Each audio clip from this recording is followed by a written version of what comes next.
इस सेशन में हम लोग मध्यकालीन बिहार को पूरा कवर करने वाले हैं। क्राउन की बुक से ये अपडेटेड 2022 की किताब है, क्राउन बिहार सामान्य ज्ञान, और इसमें सारे ही तथ्यों को बहुत ही अच्छे से, बहुत ही सिंपल लैंग्वेज में समझाई गई है। पॉइंट वाइज चीज़ों को दिया गया है ताकि हम लोगों को समझने में, याद करने में बहुत ज़्यादा मेहनत ना लगे। और याद कहें तो ऐसा कि हम लोग स्टोरी की तरह से अगर हम 2 से 3 बार देखते हैं तो हमें पूरा तैयार हो जाएगा। और साथ में क्वेश्चन आंसर भी मिल रहे हैं ताकि हम लोग जो भी चैप्टर, जो भी टॉपिक पढ़ रहे हैं उसके बाद हम उसको टेस्ट भी दे ले रहे हैं तो वो भी रिवीजन हो जा रही है साथ में। तो एक तरह से बहुत अच्छी तैयारी चल रही है। मध्यकालीन बिहार, ये सत्य बात है कि स्थायी जैसी कोई भी चीज़ इस लोक जगत में नहीं होती है। प्रकृति का नियम है कि स्थितियों में प्रतिक्षण बदलाव होता रहता है। प्रतिक्षण बदलाव होता रहता है स्थितियों में, ये प्रकृति का नियम है। बिंबिसार के समय जिस अवधारणा का जन्म हुआ था वो बाद में ह्रास होता गया, कम होते गया, ह्रास होते हुए आगे के क्रम में विलुप्त हो गया पूरी तरीके से। प्राचीन कालीन व्यवस्था का संक्रमण बहुत धीरे धीरे मध्यकाल में हुआ था, बहुत धीरे धीरे। सभी क्षेत्रों में व्यापक एवं परिपक्व बदलाव 600 ईस्वी से पाए जाने लगते हैं। वैसे तो पूर्व की परंपराओं में ह्रास पहले से ही होने लगा था, लेकिन 600 ईस्वी में इसका पूरी तरीके से लोप हो गया और वो परिवर्तित रूप में होकर सामने आया। सभी क्षेत्रों में हुए बदलाव स्पष्ट रूप से दृष्टिगोचर होने लगी थी। इस तरह लगभग 600 से 1200 ईस्वी के बीच बिहार में सामाजिक, आर्थिक, राजनीतिक एवं सांस्कृतिक दृष्टि से कुछ ऐसी नवीन विशेषताएं पाई जाने लगती हैं जिनकी गुप्त काल और पूर्व गुप्त काल में प्रायः अनुपस्थिति रही थी। नहीं मिला गुप्त काल में भी और पूर्व गुप्त काल में। इसीलिए सुविधा की दृष्टि से इतिहासकारों ने मध्यकालीन बिहार के 2 वर्गों में विभाजित किया गया है। मध्यकालीन बिहार को इतिहासकारों ने 2 भागों में विभाजित किया है, एक तो पूर्व मध्यकालीन बिहार और दूसरा मध्यकालीन बिहार। तो हम लोग सबसे पहले पूर्व मध्यकालीन बिहार को जानेंगे, यानी 600 से 1198 ईस्वी। अब 600 से 1198 ईस्वी में क्या रही स्थिति वो सारी हम जानेंगे। बिल्कुल टॉपिक वाइज ध्यान से सुनिए, सारी चीज़ें एक बार में ही तैयार हो जाएगी। पाल वंशीय शासन। गोपाल का शासनकाल 750 से 770। मौखरी वंशीय साम्राज्य के विघटन के बाद 8वीं शताब्दी के मध्य अवस्था फैल गई। अराजक स्थिति से उबे हुए लोगों ने गोपाल के हाथ में मगध की राज सत्ता सौंप दी। किसके हाथ में? गोपाल के हाथ में। गोपाल बौद्ध था। उसने नालंदा तथा तक्षशिला विश्वविद्यालय की तर्ज पर उदंतपुरी विश्वविद्यालय की स्थापना करवाई थी। ये बौद्ध और जैन धर्म से संबंधित शिक्षण केंद्र था। दीपंकर श्रीज्ञान उदंतपुरी विश्वविद्यालय में कौन थे? कुलपति थे दीपंकर श्रीज्ञान उदंतपुरी। गोपाल के पिता बापेर तथा दादा का नाम दैत विष्णु था। दैत संभवतः बारिद्री का रहने वाला एक सर्व विद्यावदात विद्वान था। बारिद्री। गोपाल ने सारे बिहार बंगाल को अपने अधिकार में करके एक सुसंगठित एवं सुदृढ़ राज्य की स्थापना की। उसकी राजधानी उदंतपुरी थी, बिहार शरीफ के। उसने अपने राज्य में बहुत से विहार, चैत्यालय, शस्त्रागार बनवाए थे। शस्त्रागार यानी अन्न क्षेत्र जो था। 27 वर्ष राज करने के बाद 80 वर्ष की उम्र में उसका देहांत हो गया। उसके धर्मपाल तथा वाकपाल नाम के 2 पुत्र थे गोपाल के।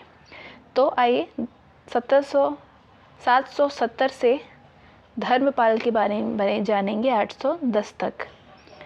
गोपाल का पुत्र धर्मपाल लगभग 770 में शासक बना। वो अपने पिता से भी बढ़कर के प्रतापी हुआ था। मौखरी शासक पराजित होकर के कन्नौज चले गए थे। कन्नौज की गद्दी पर इंद्र युद्ध हुआ था। उसे पराजित कर धर्मपाल ने चक्रा युद्ध को कन्नौज का शासक बनाते हुए उत्तरापथ स्वामिन की उपाधि धारण की। क्या करके? चक्र युद्ध को कन्नौज का शासक बनाते हुए। धर्मपाल भी बौद्ध था जैसे गोपाल बौद्ध था।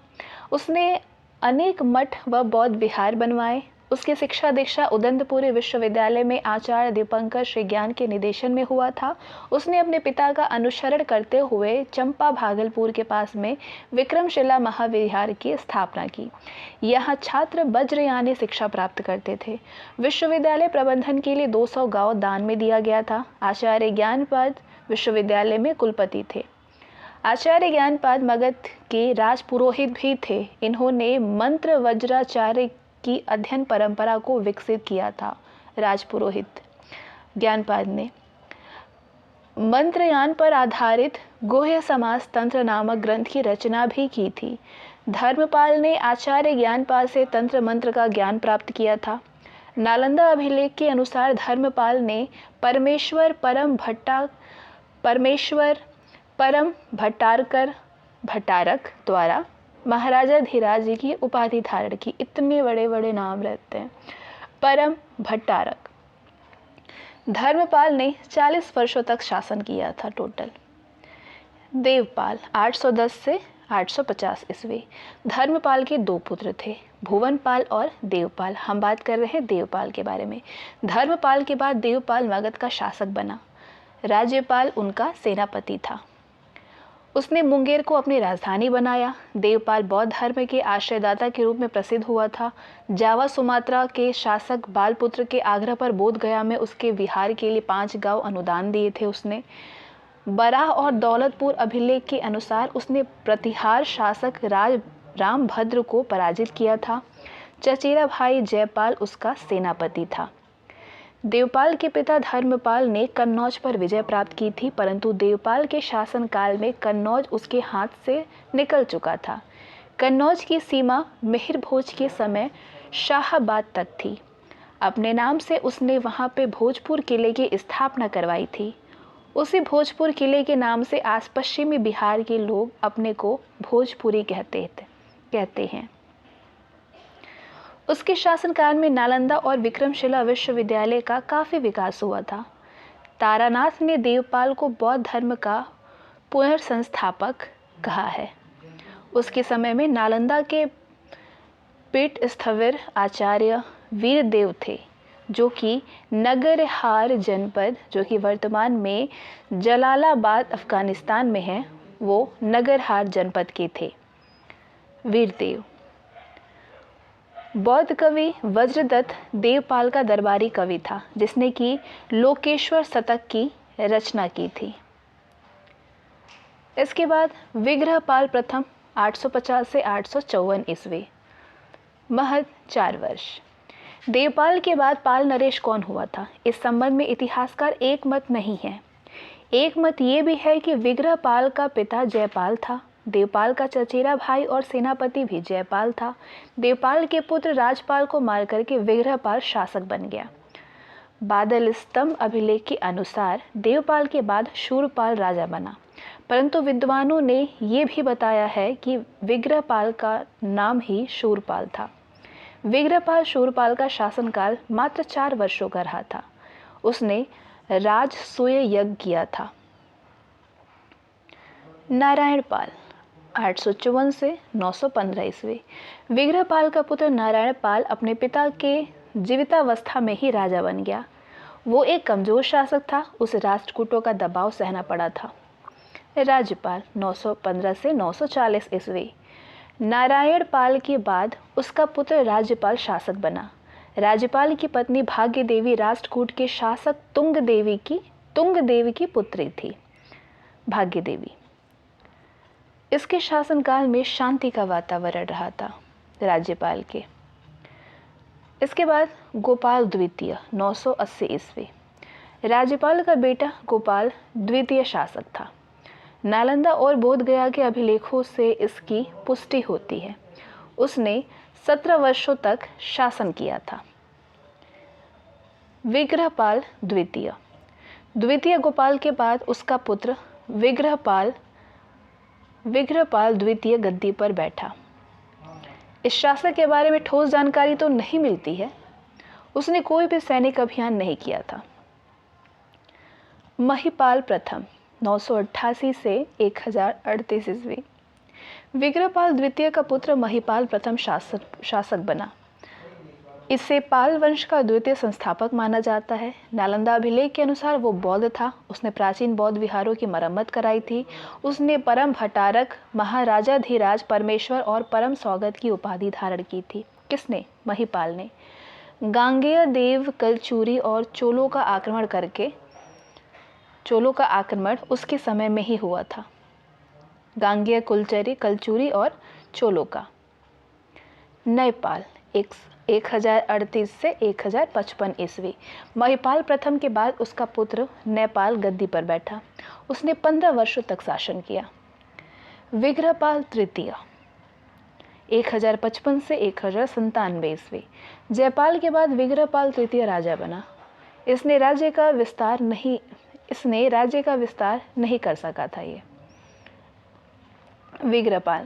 विग्रहपाल तृतीय राजगद्दी पर बैठते ही अपने 2 छोटे भाइयों तथा शूरपाल द्वितीय रामपाल को कारागार में डाल दिया। इससे पाल राज्य में आंतरिक कलह शुरू हो गया। दिव्योक नामक कैवर सरदार ने महिपाल द्वितीय की हत्या कर दी थी और शूरपाल द्वितीय को राजा बनाया। शूरपाल द्वितीय। शूरपाल सिर्फ 1 या 2 साल तक ही राज कर पाया था। इसके बाद रामपाल द्वितीय 1197 से 1198, केवल 1 साल।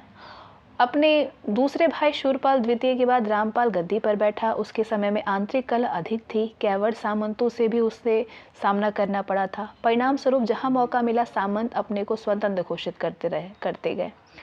रामपाल के दरबार में संध्याकार नंदी राज कवि था। उसने रामचरित नामक दुर्धक काव्य लिख करके उसमें रामपाल की जीवन चरित्र भी दिया है। रामपाल के शासनकाल में ही लगभग 1198 ईस्वी में इख्तियारुद्दीन मोहम्मद इब्ने बख्तियार खिलजी ने नालंदा, उदंतपुरी और विक्रमशिला विश्वविद्यालय सहित सभी बौद्ध एवं जैन स्थलों को ध्वंस कर दिया। बड़ी संख्या में बौद्ध एवं जैन भिक्षु, भिक्षुड़ियाँ, मुनिगण, आचार्य, छात्र आदि मारे गए। जो बच्चे रह गए वे तिब्बत की ओर पलायन कर गए। पूर्व मध्यकालीन बिहार के बाद आइए मध्यकालीन बिहार पे सल्तनत काल। बिहार में तुर्क शासन तो बख्तियार खिलजी से शुरू होता है। बिहार में तुर्क सत्ता के साथ साथ इस्लामी सत्ता की स्थापना भी इख्तियारुद्दीन मोहम्मद इब्ने बख्तियार खिलजी ने 1197-98 के आसपास में कर दिया। सारे जैन बौद्ध मंदिर तो ध्वंस ही कर दिया। मगध में कोई भी स्थिर राजशक्ति न थी जिनका मुकाबला बख्तियार खिलजी को करना पड़ता। वो बनारस और अवध क्षेत्र के सूबेदार हिसामुद्दीन अबुल बक का सहायक था। सूबेदार हिसामुद्दीन ने मिर्जापुर के भगवत और म्यूली गांव उसे जागीर के रूप में प्रदान कर दिया। जागीर की आमदनी से उसने अफगानिस्तान के पूर्वी सीमांत क्षेत्र से रोजगार की तलाश में आने वाले योद्धाओं के बदौलत एक छोटी सी फौज तैयार कर ली थी। बख्तियार खिलजी के आक्रमण से पूर्व मनेर में मुसलमानों की एक बस्ती स्थापित हो चुकी थी जिसकी स्थापना मोमिन आरिफ ने किया था। इस्लाम का प्रचार तथा धन इकट्ठा करने के लिए उसे धर्मगुरु राज मोहम्मद से भी सहायता मिली थी। सर्वप्रथम उन लोगों ने स्थानीय प्रमुख की हत्या कर दी थी जिससे कि मनेर क्षेत्र मुसलमानों के प्रभाव में आ गया था। बख्तियार खिलजी सर्वप्रथम मनेर पहुंच करके मगध क्षेत्र को जीतने की योजना पर कार्य करने लगा था। बख्तियार खिलजी सर्वप्रथम मनेर पहुंच करके क्षेत्र पर अपना अधिकार स्थापित कर लिया। उसे काफ़ी धन और संसाधन हाथ लगे। मिनहाज उस शिराज के अनुसार सुल्तान कुतुबुद्दीन ऐबक ने उसे अन्य स्थानों पर भी आक्रमण के लिए अनुमति दे दी थी। इससे उसका हौसला और बुलंद हो गया और उसने 1197 ईस्वी के अंत में उदंतपुरी दुर्ग यानी हिसारे बिहार तथा उदंतपुरी विश्वविद्यालय पर आक्रमण कर दिया। इसी क्रम में उसने नालंदा विश्वविद्यालय पर आक्रमण करके उसे पूरी तरह से तहस नहस कर दिया। मगध शासक गोविंदपाल लड़ते हुए मारा गया। तबाक़ते ए नासरी के अनुसार दुर्ग की रक्षा के लिए सिर्फ 200 सैनिक तैनात थे। दोनों विश्वविद्यालयों सहित सभी बौद्ध विहारों, मठों को भी ध्वंस कर दिया गया। बड़ी संख्या में बौद्ध भिक्षुओं, छात्रों, आचार्यों का भी कत्ल कर दिया गया। नालंदा विश्वविद्यालय के विशालकाय पुस्तकालय रत्नौंधी यानी 9 मंजिला का था ये रत्नौंधी रत्नासागर और रत्नरंजक के संचित ज्ञान विज्ञान के सभी ग्रंथों पांडुलिपियों को आग के हवाले कर दिया गया। मुस्लिम इतिहासकार मिनहाज ने अपनी पुस्तक तबकाते नासरी तथा बौद्ध भिक्षु धर्म स्वामिनी ने नालंदा और उदंतपुरी पर हुए मुस्लिम आक्रमण का विशद विवरण प्रस्तुत किया है। बख्तियार खिलजी ने उदंतपुरी में अपनी राजधानी स्थापित की। उदंतपुरी प्राचीन काल से ही जैन एवं बौद्धों का तीर्थ स्थल रहा था। चारों ओर बौद्ध एवं जैन तीर्थ स्थलें थी जहां लोग विहार करने के लिए आते थे, इसलिए ये क्षेत्र विहार भूमि भी कहलाता था। तुर्क मुसलमानों ने इसे बिहार शरीफ कहा। मुंगेर क्षेत्र के शासक इंद्रधम्न को पराजित कर उसकी पूरी संपत्ति पर कब्जा कर लिया गया। इस क्षेत्र को भी बौद्धों का कत्लेआम किया गया। इस क्षेत्र में भी बौद्धों का कत्ल किया गया। विक्रमशिला विश्वविद्यालय की गति भी बख्तियार खिलजी के सैनिकों ने नालंदा और उदंतपुरी विश्वविद्यालय की तरह ही कर दिया था। उत्तर बिहार के कर्नाटक शासक नरसिंह देव को पराजित करने के बाद बख्तियार खिलजी झारखंड की ओर गया। उस क्षेत्र के छोटे छोटे राजाओं को पराजित करते हुए गौड़ देश बंगाल की राजधानी नदिया पहुंचा। गौड़ देश के राजा लक्ष्मण सेन भयभीत होकर के राजमहल से पलायन कर चुका था, जिससे बख्तियार खिलजी को बिना किसी प्रतिरोध के गौड़ देश पर नियंत्रण हो गया। अपनी राजधानी वहां पे लखनौती में बनाई।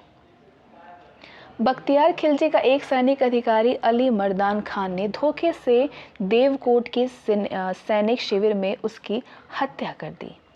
फरिश्ता के अनुसार उसका शव बिहार लाया गया और बिहार शरीफ के इमादपुर में उसे दफना दिया गया। बख्तियार खिलजी की हत्या हो जाने से सैनिक सरदारों और खिलजी अमीरों के बीच में संघर्ष शुरू होने लगा। बख्तियार खिलजी का हत्यारा अली मर्दान खान ने गौड़ देश बंगाल में अपनी स्वतंत्र सत्ता स्थापित कर ली, परंतु बिहार का उपासक बनने में वो असफल ही रहा।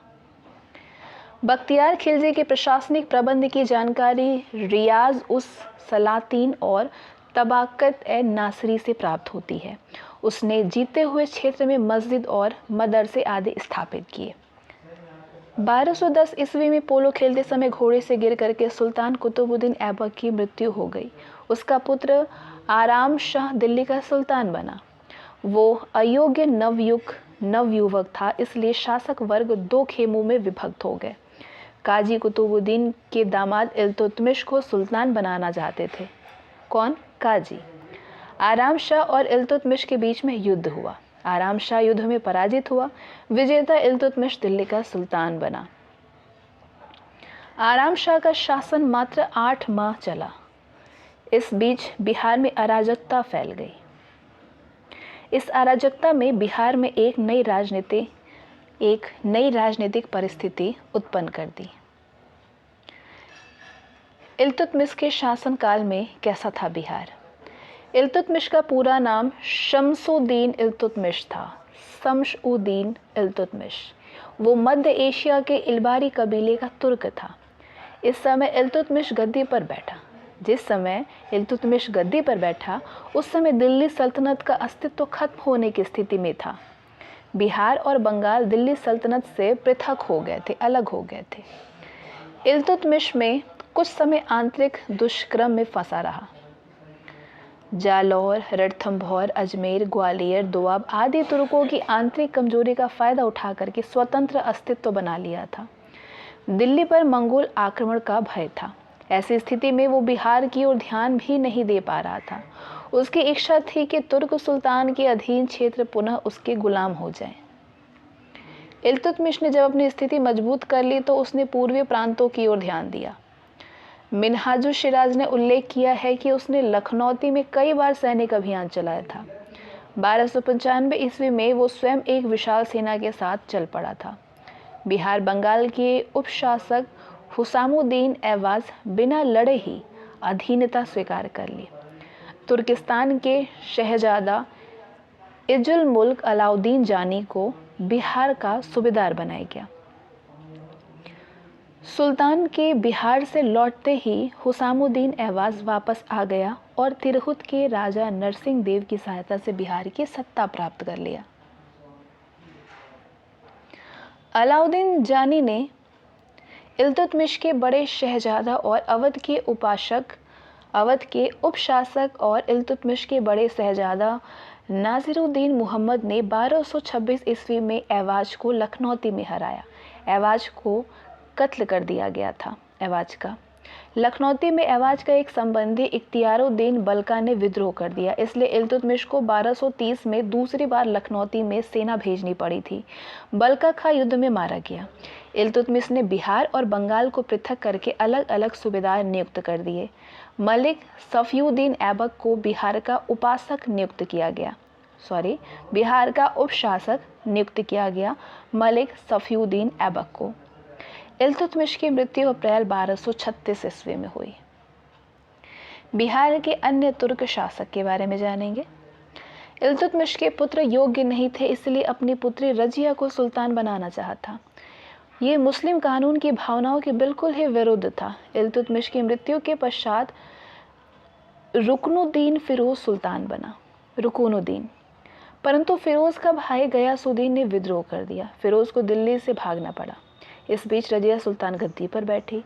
फिरोज के लौटने पर 1236 में कत्ल कर दिया गया। रजिया बिहार के उपशासक तुगरिल तुघान के संपर्क में रही थी।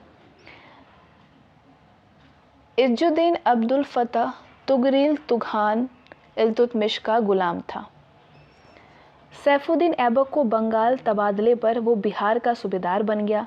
तुघान नियमित रूप से सुल्तान के पास उपहार भेजा करता था, इसलिए सुल्ताना रजिया और बहराम शाह ने उसे बंगाल और बिहार का वैध शासक होने की मान्यता दे दी। मुइजुद्दीन बहराम शाह के शासनकाल में तुघान ने अपने क्षेत्र का विस्तार किया। 1244 में उसने उड़ीसा पर हमला किया। उड़िया सैनिकों ने उसका पीछा लखनौती तक किया। इस समय दिल्ली का सुल्तान अलाउद्दीन मसूद शाह था, जिसने कि तुघान की सहायता के लिए अवध के सूबेदार मलिक कमरुद्दीन तमार खान करीन को भेजा था। करीन खां बंगाल का सूबेदारी की इच्छा रखता था, इसलिए वो तुघान को अपदस्थ करने में सफल रहा। 1246 ईस्वी में तमार खान की मृत्यु हो गई। इसी काल में तुगरिल का भी निधन हो गया। मालिक जलालुद्दीन मसूद जानी को बिहार और बंगाल का सूबेदार बनाया गया। वो 1247 से 1251 तक बिहार बंगाल का उपशासक रहा था। इस दौरान दिल्ली का सुल्तान नजीरुद्दीन मुहम्मद था। 1251 में अवध का सूबेदार मलिक इख्तियासुद्दीन उज़्बेक तुगरिल खां बिहार सूबा का उपशासक नियुक्त हुआ। इसने क्षेत्र का विस्तार किया। सुल्तान नासिरुद्दीन महमूद को सिंहासन पर बैठने का श्रेय बलबन को है। सुल्तान की पत्नी, जो कि बलबन की पुत्री थी, इस वजह से बलबन शक्तिशाली बन गया था। जियाउद्दीन बरीन की तारीख़ फिरोज शाही के अनुसार 1265 में सुल्तान नासिरुद्दीन की मृत्यु हो गई थी। उसका कोई भी पुत्र नहीं था, इसलिए बलबन उसका उत्तराधिकारी बना। बलबन के शासनकाल में बिहार कैसा था? तो बलबन का मूल नाम था बलाउद्दीन। वो इल्मबारी तुर्क था और उसका पिता 10,000 परिवारों का खां था। 10,000 परिवारों का खां था। वो इल्तुतमिश का गुलाम रह चुका था। बिहार बंगाल का सूबेदार तुगरिल खां 1279 में विद्रोह कर दिया। उसने सुल्तान की उपाधि धारण की। उसने अपने नाम के सिक्के जारी किए और खुतबा पढ़वाया। तुगरिल खां के विद्रोह दबाने के लिए बलबन ने अवध के शासक अमीन खां को भेजा, किंतु अमीन खां की पराजय हुई। इसके बाद बलबन ने 2 बार अपनी सेना भेजी, परंतु वे तुगरिल खां से पराजित हो गए। चौथी बार बलबन स्वयं 2 लाख फौज तथा अपने द्वितीय पुत्र बुगरा खां को साथ में लेकर के लखनौती पहुंचा। तुगरिल खां को अपने परिवार सहित कत्ल कर दिया गया। 1265 के बिहार शरीफ के अभिलेख से ज्ञात होता है कि उस समय तातार खां बिहार का सूबेदार था। तातार खां के उत्तराधिकारी शेर खां के निधन के बाद 1276 में अमीन खां बिहार का सूबेदार था। इसके शासनकाल में नायब सूबेदार का एक अलग पद सृजित किया गया था। 1287 में बलबन की मृत्यु हो गई। मृत्यु पूर्व उसने अपने पोते कैखुसरो को सुल्तान के लिए नियुक्त किया था, परंतु उसकी मृत्यु उपरांत बुगरा खां के पुत्र कैकुबाद सुल्तान बना। कैकोबाद के शासनकाल में बुगरा खां बिहार का सूबेदार था, जो कि सुल्तान का पिता था। बंगाल सूबा के अंतर्गत 4 सूबेदारी थी। बिहार सतगांव और देवकोट पर अंकुश बनाए रखता था। बंगाल सूबा के अंतर्गत 4 सूबेदारी थी। बिहार सतगांव और देवकोट पर अंकुश बनाए रखता था। कैकोबाद के शासनकाल में तुर्क और खिलजी कबीले वालों के बीच में संघर्ष हुआ। कैकोबाद के शासनकाल में तुर्क और खिलजी कबीले वालों के बीच में कैकोबाद की हत्या कर दी गई और फिरोज खिलजी जून 1290 में सिंहासन पर बैठा। खिलजी शासनकाल में कैसा था बिहार? जलालुद्दीन फिरोज खिलजी, इनका शासनकाल 1290 से 96 था। जलालुद्दीन फिरोज खिलजी कबीले का तुर्क था। वो समस्त हिंदुस्तान में बिखरे हुए विशाल खिलजी कबीले का प्रमुख भी था। इस कबीले के लोग बख्तियार खिलजी के समय में बिहार पर शासन कर चुका था। जलालुद्दीन खिलजी के शासनकाल में बिहार का क्षेत्र दिल्ली सल्तनत के अधीन नहीं था, वरन बंगाल के शासन सुकुनुद्दीन कैकाउस के अधीन था। बेगूसराय के महेश्वर अभिलेख के अनुसार दिल्ली सल्तनत की ओर से बिहार पर आक्रमण किया गया था। दूसरा अभिलेख लखीसराय, जो कि 1297 का है, इसके अनुसार सूबेदार फिरोज एतगीन के एक अधिकारी ने एक मस्जिद का निर्माण करवाया था। जलालुद्दीन की हत्या करके उसका भतीजा और दामाद अलाउद्दीन खिलजी ने करवा दी और जलालुद्दीन की हत्या और स्वयं सिंहासन पर बैठा। 1297 में ही बिहार पर आक्रमण करने के लिए मोहम्मद इस्माइल को भेजा गया। ऐसा प्रतीत होता है कि उसने मिथिला के कर्नाटक राजा शुक्र सिंह को पराजित किया था। 1301 में रुकुनुद्दीन कैकाउस के बाद शमसुद्दीन फिरोज बंगाल की गद्दी पर बैठा। उस समय हातिम खां बिहार का सूबेदार था। खुसराव खां की हत्या करके गयासुद्दीन तुगलक दिल्ली की गद्दी पर बैठा। अब तुगलक वंशीय शासनकाल में बिहार कैसा था? 8 सितंबर 1320 को गयासुद्दीन तुगलक गाजी, काफिरों का वध करने वाला इसे कहते थे, गयासुद्दीन तुगलक गाजी इसके नाम से सिंहासन पर बैठा। उस समय बिहार और बंगाल दिल्ली सल्तनत के अंतर्गत नहीं था। 1321 में पूर्वी बंगाल का शासन शमसुद्दीन फिरोज की मृत्यु हुई। उसके तीनों पुत्रों गयासुद्दीन, शिहाबुद्दीन और नासिरुद्दीन के बीच में बंगाल की गद्दी प्राप्त करने के लिए संघर्ष चला। नासिरुद्दीन ने सुल्तान गयासुद्दीन तुगलक से सहायता मांगी। बिहार और बंगाल पर नियंत्रण करने का अवसर समझ करके गयासुद्दीन तुगलक दिल्ली से चल करके तिरहुत पहुंचा। बंगाल की गद्दी पर इच्छुक नासिरुद्दीन तिरहुत में फिरोज शाह तुगलक से मिला। तुगलक ने जफर खां को बंगाल विजय के लिए भेजा। जफर खां ने गयासुद्दीन और शिहाबुद्दीन को पराजित किया। नासिरुद्दीन बंगाल की गद्दी पर प्राप्त करके दिल्ली की सल्तनत की अधीनता स्वीकार कर ली। दिल्ली सल्तनत की बंगाल का शासन शमसुद्दीन तिरहुत और चंपारण पर विजय प्राप्त किया। इससे फिरोज तुगलक नाराज हो गया। बंगाल से लौटते समय मार्ग में गयासुद्दीन ने तिरहुत मिथिला के राजा हरि सिंह देव पर आक्रमण किया। तिरहुत में एक टकसाल शहर की नींव भी रखी, जिसे कि तुगलकाबाद उर्फ तिरहुत कहा जाता है। तिरहुत सिक्का जारी करने वाला शहर भी बन गया। अहमद खां को शासन की जिम्मेदारी सौंप करके गयासुद्दीन दिल्ली की ओर चल पड़ा, परंतु दिल्ली से कुछ ही मील की दूरी पर अफगानपुर नामक गांव में स्थित एक लकड़ी के महल में उसकी मृत्यु 1325 में हो गई। फिरोज शाह तुगलक से संबंधित बिहार में 3 प्रारंभिक अभिलेख प्राप्त हुए हैं, जो कि 1353 काल के हैं। ये बिहार शरीफ की पहाड़ी पर स्थित मलिक इब्राहिम बया के कब्रगाह से प्राप्त हुए हैं, कब्रगाह से। इनमें से एक अभिलेख में फिरोज शाह तुगलक को साम्राज्य की धुरी तथा दूसरे अभिलेख में बिहार को भुक्ति कहता है।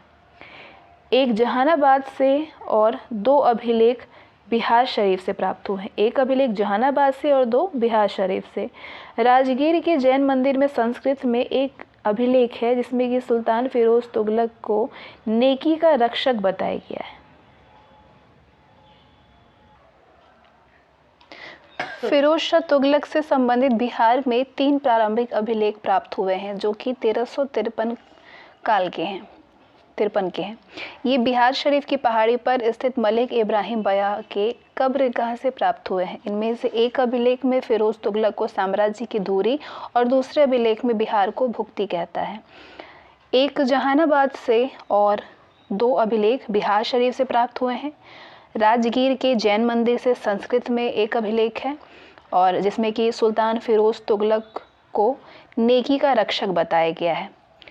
फिरोज शाह के उत्तराधिकारियों मोहम्मद शाह और मोहम्मद शाह, जो कि उनके क्रमशः पुत्र और पौत्र थे, मोहम्मद शाह और महमूद शाह पुत्र और एक पौत्र थे, इनके अभिलेख प्राप्त हुए हैं।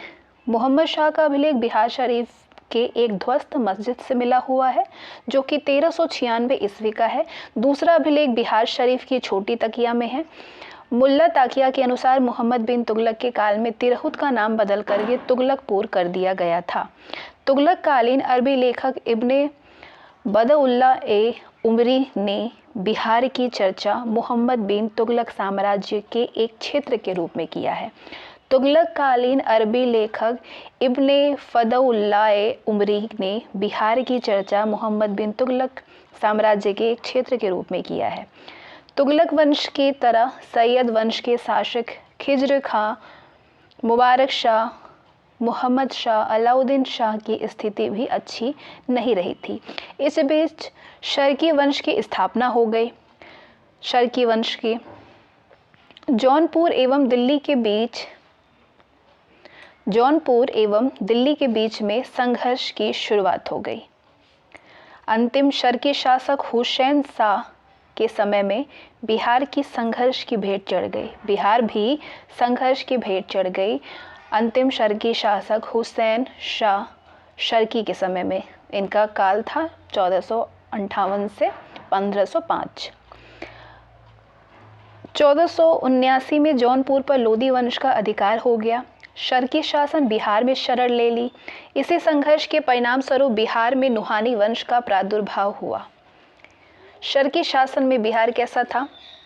बिहार में शर्की का आगमन 1394 ईस्वी में माना जाता है। महमूद तुगलक ने मलिक सरवर ख्वाजा जहां को कन्नौज से बिहार पर शासन करने के लिए भेजा।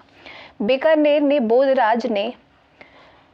के बोधराज ने सरवर ख्वाजा के बिहार अभियान की चर्चा भी की।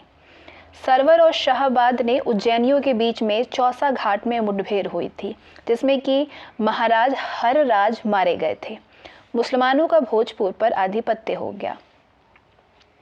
इसके बाद 1399 में ख्वाजा सरवर की मृत्यु हुई। उसकी मृत्यु तक उज्जैन राजपूतों ने छापामार युद्ध जारी रखा था। शर्की राज्य का विस्तार उत्तर में दरभंगा तक और दक्षिण में बक्सर तक हो गया। बिहार के शेष भागों पर बंगाल के अफगान शासकों का प्रभाव था। बिहार के क्षेत्रों पर अधिकार के लिए जौनपुर के शर्की और बंगाल के हुसैन शाही शासकों के बीच में संघर्ष चलती रही थी। 1482 से 86 तक बिहार का एक बड़ा भाग शर्कियों के नियंत्रण में रहा। इब्राहिम लोदी का एक अप्रकाशित अभिलेख दरभंगा की एक मस्जिद से मिला। यहाँ पे 1402 ईस्वी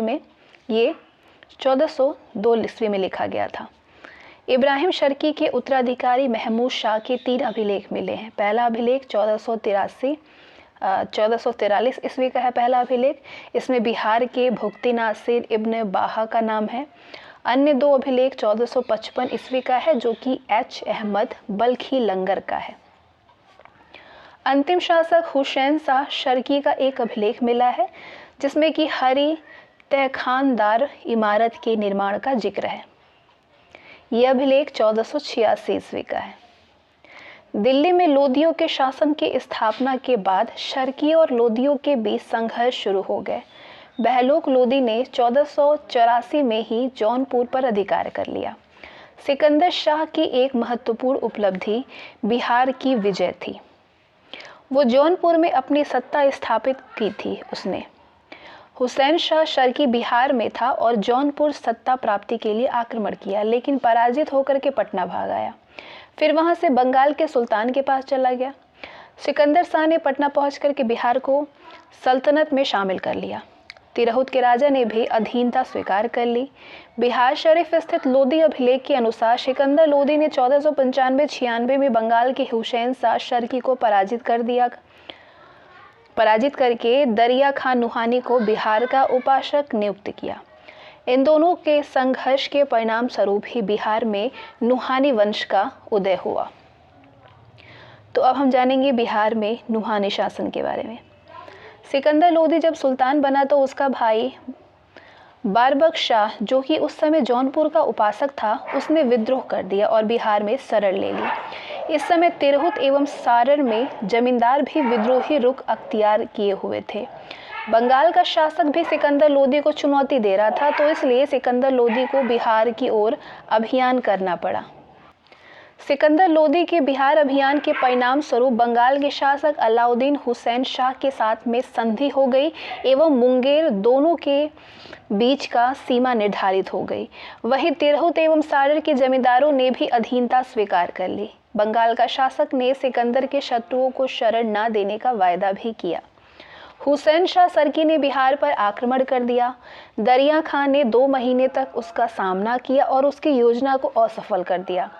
दरिया खां लोदी 1495 से 1522 तक बिहार का प्रभारी शासक रहा।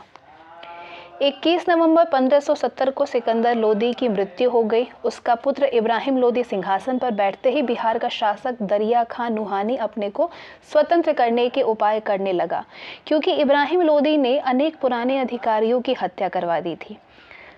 परंतु इसी बीच दरिया खां नुहानी की मृत्यु 1522 में हो गई। दरिया खां नुहानी के बाद बहार खां नुहानी बिहार का शासक बना। उसने दिल्ली सल्तनत से अपनी स्वतंत्रता की घोषणा कर दी और सुल्तान मोहम्मद की उपाधि को धारण कर लिया। उसने इब्राहिम लोदी के विद्रोहियों को इकट्ठा करना शुरू कर दिया। इनमें इब्राहिम लोदी के दरबार से किसी भी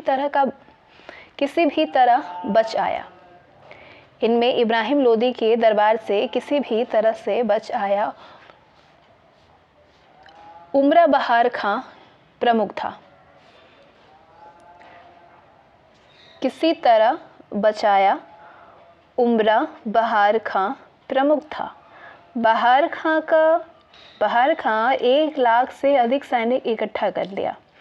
इससे नाराज इब्राहिम लोदी ने बिहार में सैनिक अभियान चलाने के लिए मुस्तफ़ा फरगली, शेख बायजीद फारबुली एवं फतह खां को क्रमशः भेजा, परंतु हर बार वो असफल ही रहा। पंजाब के सूबेदार दौलत खां लोदी को शंका थी कि यदि इब्राहिम लोदी बिहार का विद्रोह दब गया तो उससे भी शासन छीन लिया जाएगा। इसलिए दौलत खान ने विद्रोह कर दिया और काबुल के राजा बाबर से बातचीत आरंभ कर दी। दौलत खान ने बाबर को भारत पर आक्रमण करके इब्राहिम लोदी को पराजित करने के लिए आमंत्रित किया। बाबर ने उसका प्रस्ताव स्वीकार कर लिया। बाबर सरहिंद से अंबाला होते हुए पानीपत के मैदान में गया। इससे पूर्व इब्राहिम लोदी के सहयोगियों हमीद खां, जुनैद बरलास, हातिम खां आदि को पराजित किया। ये बाबर की प्रारंभिक विजय थी। 21 अप्रैल 1526 को प्रातः इब्राहिम की सेना ने आक्रमण किया। बाबर की तोपों से इब्राहिम के सैनिकों में भगदड़ मच गई।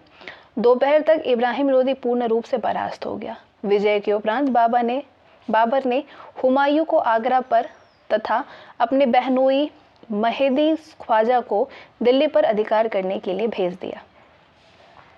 इब्राहिम लोदी भारत का एकमात्र सुल्तान था जो कि युद्ध भूमि में मारा गया था। उसकी मृत्यु के साथ ही लोदी वंश तथा दिल्ली सल्तनत दोनों का अंत हो गया। इब्राहिम लोदी की मृत्यु का समाचार पाकर बहार खां नुहानी ने अपने को बिहार का सुल्तान घोषित कर दिया। मौका देखकर उसने अपना साम्राज्य का विस्तार कन्नौज तक कर लिया। इब्राहिम लोदी की पराजय के बाद उसका भाई महमूद खां लोदी सुल्तान की उपाधि धारण कर ली थी। पराजय के बाद वो अफगान सरदारों के साथ में बिहार चला गया। उसने बिहार का शासन अपने हाथों में ले ली और मुगलों के विरुद्ध तैयारी में लग गया। घाघरा के युद्ध में लोदियों की संयुक्त सेना को बाबर ने पराजित कर दिया और बक्सर एवं चौसा तक अधिकार कर लिया। महमूद लोदी पराजित होने के बाद बिहार चला गया। इससे बहार खां नुहानी को परेशानी बढ़ गई। 1528 में बहार खां नुहानी की मृत्यु हो गई। उसका नाबालिग पुत्र जलालुद्दीन खां, जिसको जलाल कहते थे, जला खां गद्दी पर बैठा। उसकी माँ दूदू बेबी उसकी संरक्षिका बनी। फरीद खां उर्फ शेर खां को नायब नियुक्त किया गया। उसने तत्काल कई प्रशासनिक सुधार किए, सेना संगठन के दोषों को भी दूर करना शुरू कर दिया। इससे कई नुहानी सरदार नाराज हो गए। शेर खां ने नाराज नुहानी सरदार गौड़ के सुल्तान नुसरत शाह को भी उकसाते रहे। इस बीच दूदू बेबी की मृत्यु हो गई। शेर खां के विरोधी नुहानी सरदारों का प्रश्रय पाकर के नुसरत शाह ने बिहार पर हमला कर दिया। शेर खां ने उसे पराजित कर दिया। शेर खां के विरुद्ध नुहानी सरदारों का षड्यंत्र तेज हो गया। उनकी योजना थी कि बिहार और बंगाल को नुहानी में मिला करके जमाल खां को उसका सुल्तान बनाने की थी उनकी ये योजना।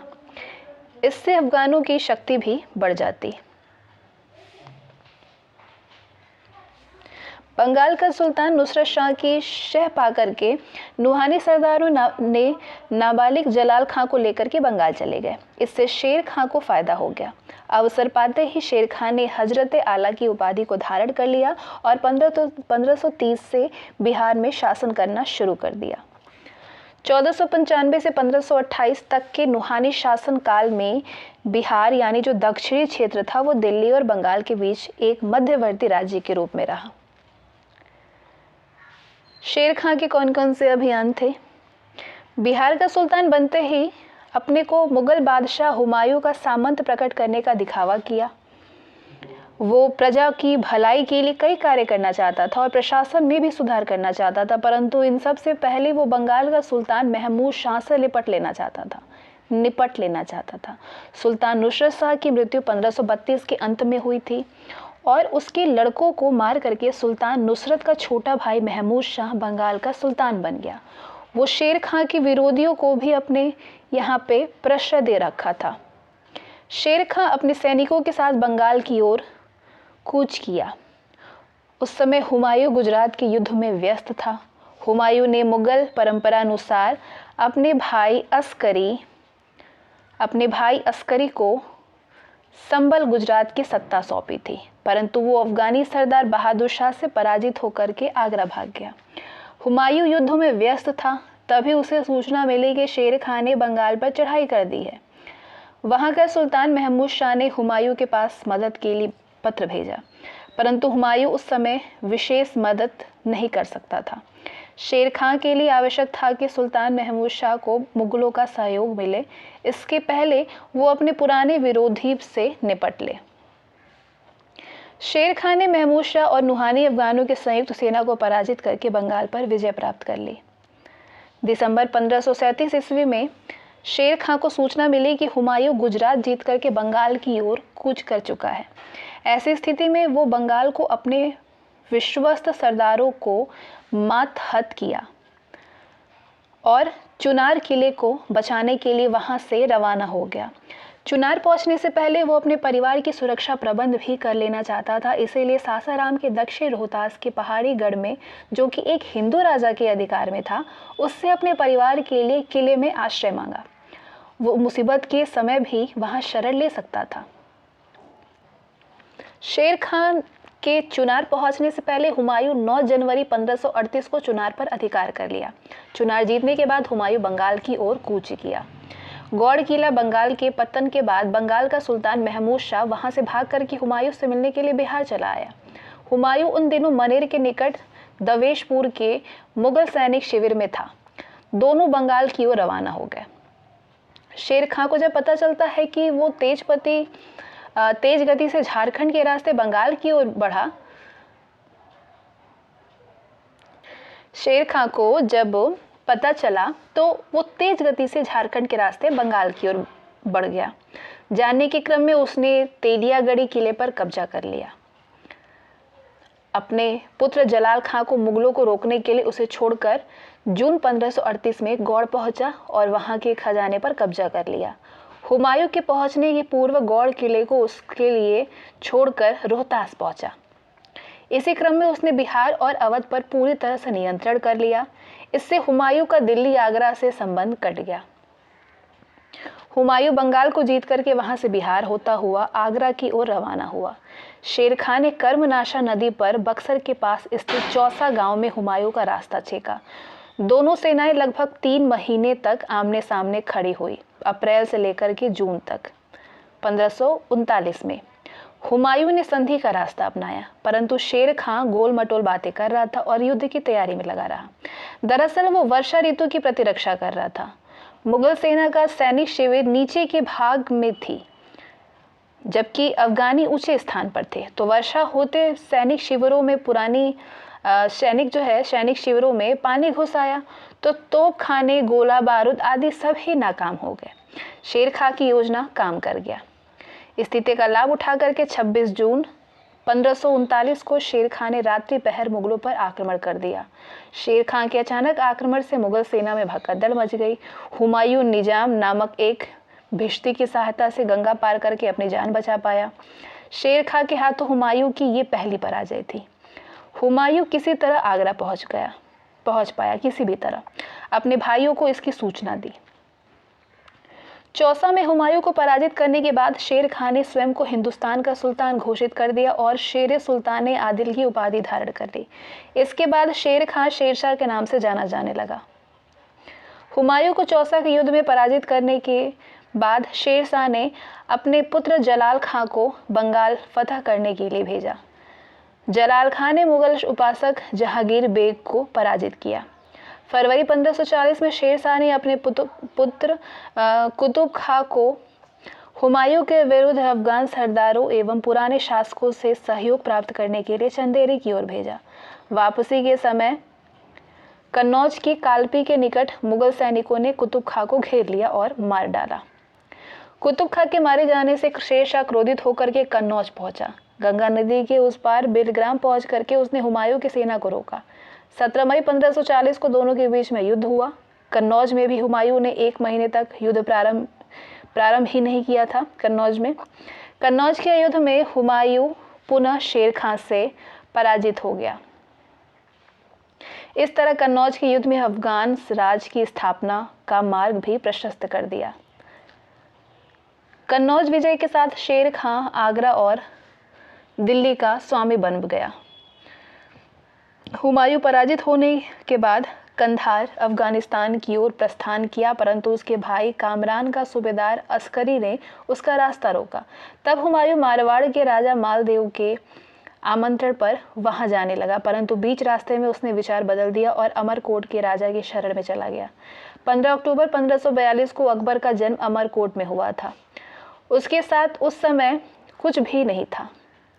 परिवार को अमरकोट में ही रहने दिया और स्वयं हिंदुस्तान को छोड़ करके 1543 में फारस ईरान के शाह तहमास्प के पास पहुंच गया। शेरशाह विजित प्रदेशों का बंदोबस्त व प्रबंधन भी करता जाता था। वह बंदोबस्त करता हुआ आगरा पहुंचा। 10 जून 1540 को वह आगरा में अपना राज्याभिषेक करवाया और भारत में द्वितीय अफगान साम्राज्य की स्थापना की। हिंदुस्तान का सुल्तान बनते ही शेरशाह ने सर्वप्रथम पंजाब की ओर ध्यान दिया, जो कि उसके भाई कामरान के अधिकार क्षेत्र में था। अक्टूबर 1540 में लाहौर भी जीत लिया। बोलन दर्रे और पेशावर से आने वाले मार्गों को सुरक्षित किया, क्योंकि इसी रास्ते से मुगल प्रवेश कर सकते थे। इसी समय गोखरों को भी पराजित किया। जिस समय शेरशाह गोखरों के विरुद्ध व्यस्त था, उसी समय बंगाल का सूबेदार खिज्र खां ने बंगाल के अंतिम सुल्तान महमूद शाह की पुत्री से विवाह कर अपने को स्वतंत्र घोषित कर दिया। तो अतः इसलिए शेरशाह ने खिज्र खां के दमन के लिए 1541 में गौड़ बंगाल पहुंच करके खिज्र खां को अपदस्थ करके गिरफ्तार कर लिया। बंगाल में बार बार पठानों का विद्रोह हो जाया करता था।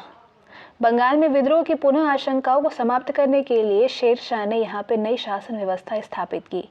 बंगाल को 19 सरकारों में 19 जिलों में विभाजित किया और प्रत्येक को सिकदारों के नियंत्रण में दे दिया। इन्हें अमीरे बंगाल की पदवी दी। मुंगेर तथा भागलपुर बंगाल के अंतर्गत था, उसे बंगाल से अलग किया गया। 1542 के अंत में तिरहुत भी बिहार में मिला दिया। बंगाल में शांति स्थापित करके शेर शाह 1542 में आगरा लौट आया। 1541 में शेर खां पाटलिपुत्र में एक किले का निर्माण करवाया और राजधानी को बिहार शरीफ से हस्तांतरण कर पाटलिपुत्र में किया। पाटलिपुत्र का नया नामकरण किया पटना के नाम से। शेर शाह की प्रमुख विजय मालवा विजय जो कि 1542 में हुआ, रायसीन विजय 1543 में, सिंध और मुल्तान विजय 1543, मारवाड़ और चित्तौड़ विजय 1544 आदि ये सारे शेर शाह के प्रमुख विजय हैं। राजस्थान विजय के पश्चात शेर खां बुंदेलखंड के प्रसिद्ध कालिंजर दुर्ग को जीतने के लिए आया। कालिंजर का घेरा 7 महीने तक रहा। अंत में शेर शाह ने दुर्ग की दीवारों को बारूद से उड़ाने का आदेश दिया। 22 मई 1545 को बारूद के ढेर में विस्फोट हो जाने से शेर शाह बुरी तरीके से झुलस गया और उसकी मृत्यु हो गई। रीवा का राजा वीरत सिंह भी मारा गया। अंततः शेर शाह के सरदारों ने कालिंजर किले को जीत लिया। शेर शाह को बिहार के सासाराम में दफनाया गया। सासाराम शेर शाह का प्रिय स्थान रहा था। वहाँ पे उसकी पारिवारिक जागीर भी थी। शेर शाह के कब्र पर एक मकबरा बनवाया गया। उसके अंतिम शब्द थे, खुदा की दया है, ये मेरी अंतिम इच्छा थी। शेर शाह की मृत्यु के समय सुलेमान खां बिहार का सूबेदार था। तो आइए शेर शाह का शासन प्रबंधन को जानते हैं कि कैसा शासन प्रबंधन था। शेर शाह की शासन की नीति प्रारंभ से ही स्पष्ट थी। वो कल्याणकारी राज्य की स्थापना करने में विश्वास रखता था। भले ही वो अफगानों को प्रश्रय देने वाला सुल्तान था, परंतु वो कायस्थों को भी प्रशासन में लगाया था। प्रबंधन में वो स्थानीय विशेषज्ञों को भी बंदोबस्ती कार्यों में लगाता रहा था। 1528 में जब बहार खां नुहानी का पुत्र जलाल खां नुहानी बिहार का सुल्तान बना था, तब वो उसका नायब नियुक्त हुआ था। नायब के पद पर रहते हुए उसने तत्काल कई प्रशासनिक सुधार किए थे, जिससे कि कई नुहानी सरदार उसके विरोधी हो गए थे। शेर शाह जब अपनी पारिवारिक जागीर सासाराम, ख्वासपुर एवं टांडा में किसानों के समर्थन में कार्य करने शुरू किया, तब उसके भाइयों ने उसका विरोध किया था। उस विरोध के कारण ही शेर शाह को 1518 में जागीर छोड़कर के जौनपुर में इब्राहिम लोदी का एक सैनिक बन जाना पड़ा था। शेर शाह तब का शेर खां था। बिहार का सुल्तान जलाल खां को जब नुहानी सरदारों ने बंगाल के सुल्तान के पास में ले गए, तब शेर खां बिहार का सुल्तान बना। बिहार का शासक बनते ही उसने प्रजा की भलाई तथा सुप्रबंध के लिए किसानों से सीधा संबंध स्थापित करने की अपनी पूर्व परीक्षित नीति को भी जारी की थी। उस समय जागीरों में सैनिक तथा कर संग्रह करने वाले मुकदमे और पटवारी किसानों पर बहुत जुल्म करते थे। शेर खां ने उन्हें चेतावनी दिया था कि बोने के समय कृषकों से जो इकरार करो, कर की वसूली के समय उसे मत तोड़ो। बिहार का सुल्तान रहते हुए उसने किसानों से कहा था कि नकद या फसल जिस रूप में भी कर देना चाहो निश्चय कर लो, मैं तुम्हें सीधा इकरार करूंगा, ना कि मुकदमों के द्वारा। कुछ किसानों ने नजरीब पद्धति, यानी जो कि जमीन माप कर का निश्चय करना होता था, ये कोई पद्धति है जो कि यहाँ पे मिट गई है, मैं कमेंट सेक्शन में उसे पिन कर दूंगी। ये पद्धति है जो जमीन मापन करके कर का निश्चय करना होता था, ये मानी थी किसानों ने। कुछ ने फसल के बंटवारे को पसंद किया। इस तरह से शेर खां बिहार का सुल्तान रहते हुए खेत मापने और कर संग्रह करने वालों का मेहनताना तथा भत्ता नियत कर दिया था। इससे जागीरदारों की स्वच्छता पर बाधा पड़ी थी। इस प्रकार दिल्ली के शासक बनने से पूर्व ही शेर शाह ने शासन प्रबंधन के विषय में अनुभव प्राप्त कर ही लिया था। केंद्रीय शासन। शेर शाह का शासन तंत्र भी दिल्ली के अन्य सुल्तानों की भांति निरंकुश एवं एक तंत्रीय था, जिसमें कि समस्त प्रशासनिक शक्ति उसके हाथों में केंद्रित थी।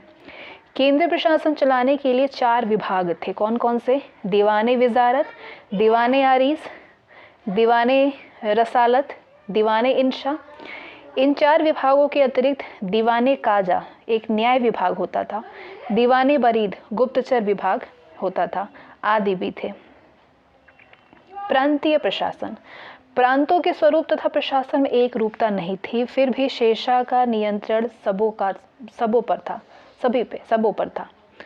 प्रत्येक सूबा प्रांतों के स्वरूप तथा प्रशासन में एक रूपता नहीं थी, फिर भी शेर शाह का नियंत्रण सबों पे था। प्रत्येक सूबा यानी प्रांत प्रत्येक प्रांतों सरकारों में विभाजित था। प्रत्येक प्रांत सरकारों में विभाजित था और सरकारें परगनों में। जो सरकार प्रशासन, परगना प्रशासन, ग्राम प्रशासन, सैनिक प्रशासन, वित्त प्रशासन, भू राजस्व प्रशासन, पुलिस व्यवस्था, न्याय प्रशासन आदि में विभाजित थे। मुद्रा व्यवस्था। शेर शाह ने व्यापार, वाणिज्य, संचार साधनों के विकास पर विशेष ध्यान दिया था। इसके लिए उसने मुद्रा सुधार किया जो कि आर्थिक विकास के लिए आवश्यक था। सड़कों तथा सड़कों का निर्माण। उसने राजधानी तथा मुख्य नगरों को जोड़ने वाली सड़कों का निर्माण करवाया। गुप्तचर प्रणाली। शेर शाह के प्रशासन में उसकी गुप्तचर प्रणाली का महत्वपूर्ण योगदान था। सार्वजनिक निर्माण। सड़कों तथा सरायों के अतिरिक्त शेर शाह ने अनेक भवनों का निर्माण करवाया। शेर शाह के उत्तराधिकारी। शेर शाह के 2 पुत्र थे, आदिल खां और जलाल खां। इनमें आदिल खां बड़ा था। 22 मई 1545 को शेर शाह की मृत्यु कालिंजर में हुई। उस समय आदिल खां रणथंभौर में तथा जलाल खां रीवा में था। जलाल खां निकट होने के कारण 5 दिनों में ही वहां पे पहुंच गया। 22 मई 1545 को अमीरों ने जलाल खां को सुल्तान के पद पर प्रतिष्ठित किया। वैसे तो शेर शाह ने आदिल खां को अपना उत्तराधिकारी नियुक्त कर दिया था, परंतु अमीरों ने उसे अयोग्य ठहरा दिया था। इस्लाम शाह 1545 से 53। 25 मई 1545 को जलाल खां इस्लाम शाह की उपाधि धारण करके गद्दी पर बैठा। कौन? जलाल खां। इससे अमीरों की शक्ति में वृद्धि हुई। आदिल खां के साथ में युद्ध की स्थिति बन गई। इस्लाम शाह संदेही प्रकृति का था, अतः उसने उन सब सरदारों तथा अमीरों को मरवा दिया जिन्होंने उससे बचने के लिए विद्रोह किया था। इनमें सेनापति हैदर खां, नियाजी ख्वाजा खां, जलाल खां, खुदात खां, महमूद खां आदि प्रमुख थे। इससे अफगानों की एकता नष्ट हो गई। इस्लाम शाह ने अपने भाई आदिल खां की हत्या करवाने के कई प्रयास किए, परंतु वो असफल ही रहा। अंत में आदिल खां बयाना के सूबेदार का पद स्वीकार किया। फिर भी इस्लाम शाह ने षड्यंत्र जारी रखा और उसके विरुद्ध गाजी खां को भेजा। बयाना से मेवात चला गया। वो बयाना से मेवात चला गया, फिर पन्ना में शरण ले ली। इस्लाम शाह के समय में महदवी मत का प्रचार प्रसार हुआ था। इस मत के लोगों का मानना था कि भविष्य में एक ऐसे व्यक्ति का आगमन होगा जो कि इस्लाम की शुद्धता को पुनः प्रतिष्ठित करेगा। शेख अलाई इस मत का पुरुष था। इस्लाम शाह ने उसकी हत्या करवा दी। 1552 में इस्लाम शाह अस्वस्थ था। अफगान की एकता में दरार आ गई थी। स्थिति का लाभ उठाकर के हुमायूं ने सिंधु नदी तक आ पहुंचा, परंतु हुमायूं को वापस काबुल लौटना पड़ा। नवंबर 1533 को इस्लाम शाह की मृत्यु हो गई। उसके शव को सासाराम में उसके पिता शेर शाह के मकबरे के निकट दफनाया गया। फिरोज खां। इस्लाम शाह का पुत्र फिरोज शाह गद्दी पर बैठा। उस समय उसकी आयु मात्र 12 वर्ष की थी। 3 दिन बाद ही उसका मामा मुबारिज खां ने उसकी हत्या करके गद्दी पर स्वयं अधिकार कर लिया। मोहम्मद आदिल शाह। मुबारिज खां ने सुल्तान मोहम्मद आदिल शाह की पदवी धारण करके गद्दी पर बैठा। उसने हेमू को प्रशासन का भार सौंप करके स्वयं को भोग विलास में लिप्त रहने लगा। चारों ओर विद्रोह होने लगे। उसका चचेरा भाई इब्राहिम खां सूरी ने दिल्ली और आगरा पर अधिकार कर लिया और इब्राहिम शाह की उपाधि धारण कर ली। इब्राहिम खां कुछ ही दिन शासन कर पाया था कि पंजाब में सूबेदार अहमद खां ने उस पर आक्रमण करके दिल्ली और आगरा पर कब्जा कर लिया। अहमद खां ने सिकंदर की उपाधि धारण की। सूरी साम्राज्य 3 भागों में बट गया, राजस्थान, बुंदेलखंड, बंगाल और मालवा आदि। राजस्थान, बुंदेलखंड, बंगाल, मालवा आदि सूरी साम्राज्य हो चुके थे। ऐसी स्थिति में हुमायूं ने 1554 में भारत पर आक्रमण कर दिया। हुमायूं ने सिकंदर सूरी की सेना को 12 मई 1555 को मच्छीबारा के युद्ध में तथा स्वयं सिकंदर सूरी को सरहिंद के युद्ध में 22 जून 1555 को पराजित किया। इस प्रकार सूरी साम्राज्य समाप्त होने तथा मुगल साम्राज्य की पुनर्स्थापित होने की प्रक्रिया आरंभ हुई। तो ये था चैप्टर मुगल कालीन।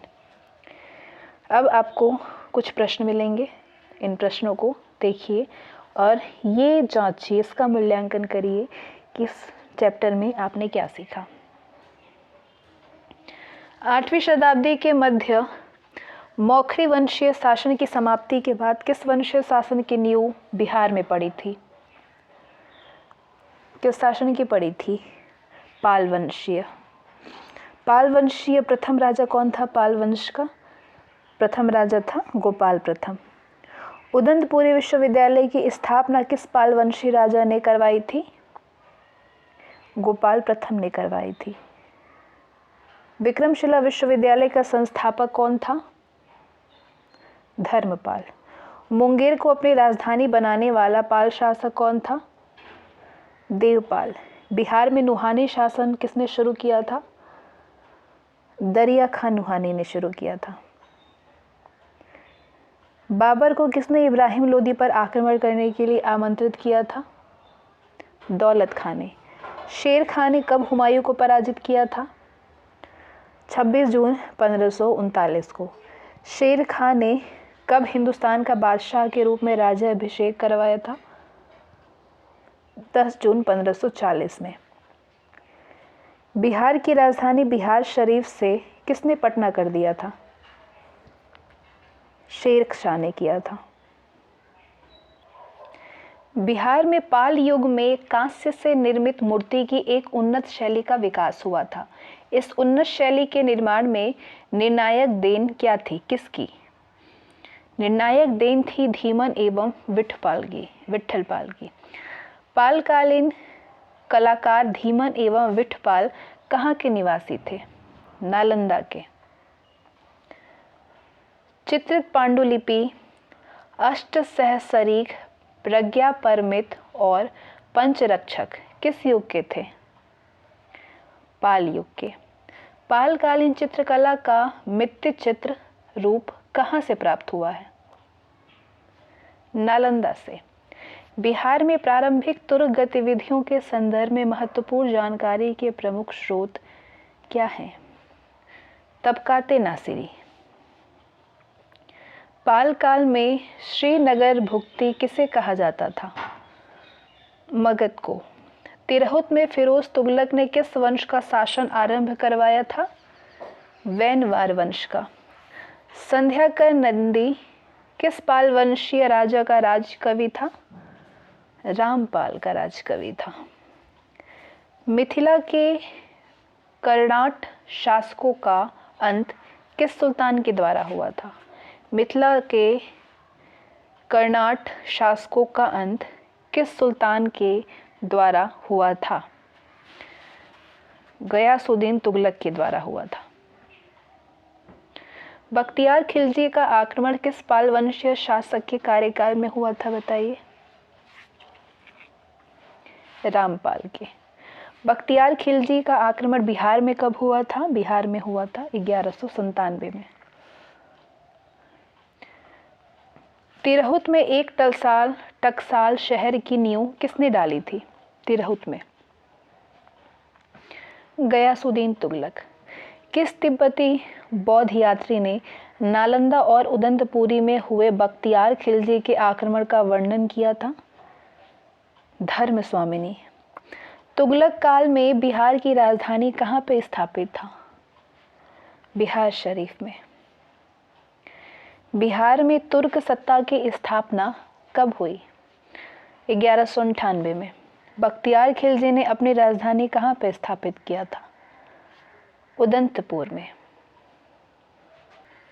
बख्तियार खिलजी की हत्या सैनिक अधिकारी अली मर्दान खान ने कहाँ पर की थी? देवकोट में। बख्तियार खिलजी के शव को कहाँ पे दफनाया गया है? बिहार शरीफ में। इतिहास पुस्तकें रियास उस सलातीन और तबाकत नासिरी में किस तुगलक शासक का प्रशासनिक जानकारी उपलब्ध होता है? बख्तियार खिलजी का। मोहम्मद बिन तुगलक ने बिहार के किस नगर का नाम तुगलकपुर कर दिया था? तिरहुत ने।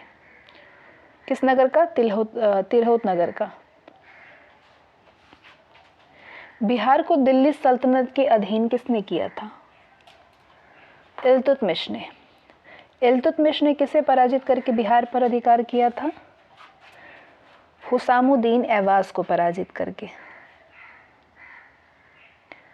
मिथिला के कर्नाट वंश के शासक हरि सिंह देव को पराजित करने वाला सुल्तान कौन था? गयासुद्दीन तुगलक था। इसके बाद आते हैं मुगल कालीन बिहार पे। ध्यान से बिल्कुल सुनेंगे तो बहुत अच्छे से स्टोरी क्लियर होती चलेगी। 1526 में जहीरुद्दीन मोहम्मद बाबर ने पानीपत के रण क्षेत्र में इब्राहिम लोदी पर विजय प्राप्त करके भारतवर्ष में एक नए युग का आरंभ किया और दहेली के तख्त पर नया राजवंश स्थापित किया। बाबर से बहादुर शाह जफर तक यानी 1526 से 1857 तक मुगलों की व्यवस्था भारत में रही थी। मुगल वंश के शासक अकबर ने राजपूत राजकुमारियों से विवाह करके भारत में हिंदू और मुसलमानों को मिलाने का यत्न किया। अकबर ही वो मुगल शासक था जिसने कि बिहार पर मुगल शासन व्यवस्था स्थापित किया था। पानीपत के तीसरे युद्ध के बाद 1761 में मुगल साम्राज्य का इतिहास आप से आप ही समाप्त हो गया। साम्राज्य छिन्न भिन्न होकर के छोटी छोटी रियासतें बन जाती है, परंतु मुगल बादशाहों का नाम बना रहा और वे अपने सिर पर ताज भी धारण करते रहे, लेकिन वास्तव में उनका अंत हो चुका था। मुगल घराने का अंतिम वंशज बहादुर शाह जफर देश से निर्वासित होकर के रंगून में 1862 में 87 वर्ष की अवस्था में संसार से विदा हो गया। कौन? बहादुर शाह जफर। इसके बाद आता है बाबर कालीन बिहार। अब पूरा सीक्वेंस मुगल काल का चलेगा। 1526 से 30। बाबर से पराजित होने के पश्चात अफगानियों ने पूर्वी उत्तर प्रदेश एवं बिहार को अपना केंद्र बना लिया। इस दौरान बिहार का शासक बहार खां नुहानी और बंगाल का शासक नुसरत शाह था। इब्राहिम लोदी की मृत्यु का समाचार पाकर के बिहार का शासक बहार खां नुहानी ने महमूद खां नाम धारण करके अपने को बिहार का सुल्तान घोषित कर लिया। बाबर ने 6 मई 1529 के घाघरा युद्ध में बाबर ने 6 मई 1529 में घाघरा युद्ध में बहार खां नुहानी, नुसरत शाह और महमूद लोदी की संयुक्त सेना को पराजित कर दिया। इससे बाबर को बक्सर और चौसा तक अधिकार हो गया। पराजित होकर के महमूद लोदी बिहार भाग गया। इससे बहार खां नुहानी की परेशानी बढ़ गई। बाबर ने बंगाल शासक नुसरत शाह से संधि कर ली कि अफगान विद्रोहियों को वो शरण न देगा। इस संधि के कारण महमूद लोदी को उड़ीसा भाग जाना पड़ा। उड़ीसा में ही उसकी मृत्यु 1542 में हो गई थी। बिहार का स्वघोषित सुल्तान बहार खां नुहानी का देहांत हो गया। बाबर ने उसका नाबालिग पुत्र जलालुद्दीन को एक मोटी रकम प्राप्त कर बिहार का जागीरदार नियुक्त किया। फरीद खां अथवा शेर खां उसका नायब यानी उपासक नियुक्त हुआ। शेर खां करीब 1.25 साल तक बाबर की सैनिक शिविर में रहा था। वह मुगलों की रणनीति तथा मुगलों की तुलगमा युद्ध शैली को जानकार भी था। शेर खां अपने को दिखाता रहा था कि वो मुगलों के अधीन उसका सामंत मात्र है। बाबर के घाघर युद्ध में अफगानों को पराजित करके अपनी स्थिति भारत में मजबूत कर ली। इस प्रकार बाबर के साम्राज्य का विस्तार भीरा से बिहार तक विस्तृत हो गया। बाबरनामा के अनुसार बिहार का कुल राजस्व 4 करोड़ 5,60,000 रुपया था और जिसमें कि 10 करोड़ रुपया खालसा भूमि से होने वाली आय थी। ये बाबर को प्राप्त होती थी, जबकि 50,000 रुपया महमूद लोदी को और बाकी बचे हुए 2,55,60,000 रुपया दलाल खान नुहानी को मिला। 2,55,60,000 रुपया। इस प्रकार राजस्व के एक बड़े भाग का अफगानियों के हाथों में जाना इस बात को प्रदर्शित करता है कि बिहार के कुछ ही भाग बाबर की अधीनता में था। बाबर की मृत्यु 26 दिसंबर 1530 को हुआ था। उस समय बिहार का शासक जलाल खान नुहानी था। शेर खां उसका नायब था, जो कि बिहार का वास्तविक शासक था। हुमायूं कालीन बिहार 1530-40, 1555 फिर 56 में। हुमायूं के प्रारंभिक काल में भी बिहार नाम मात्र के लिए मुगलों की अधीनता में था। इसी काल में शेर खां का उदय हुआ था तथा हुमायूं की पराजय भी बिहार आक्रमण के दौरान हुआ था।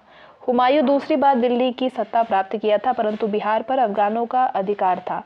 ताज खां करानी दक्षिण बिहार का सुल्तान था। उत्तर बिहार अफगान सुल्तान के अंतर्गत था। मुंगेर दोनों ही क्षेत्रों में विभाजन रेखा हुआ था।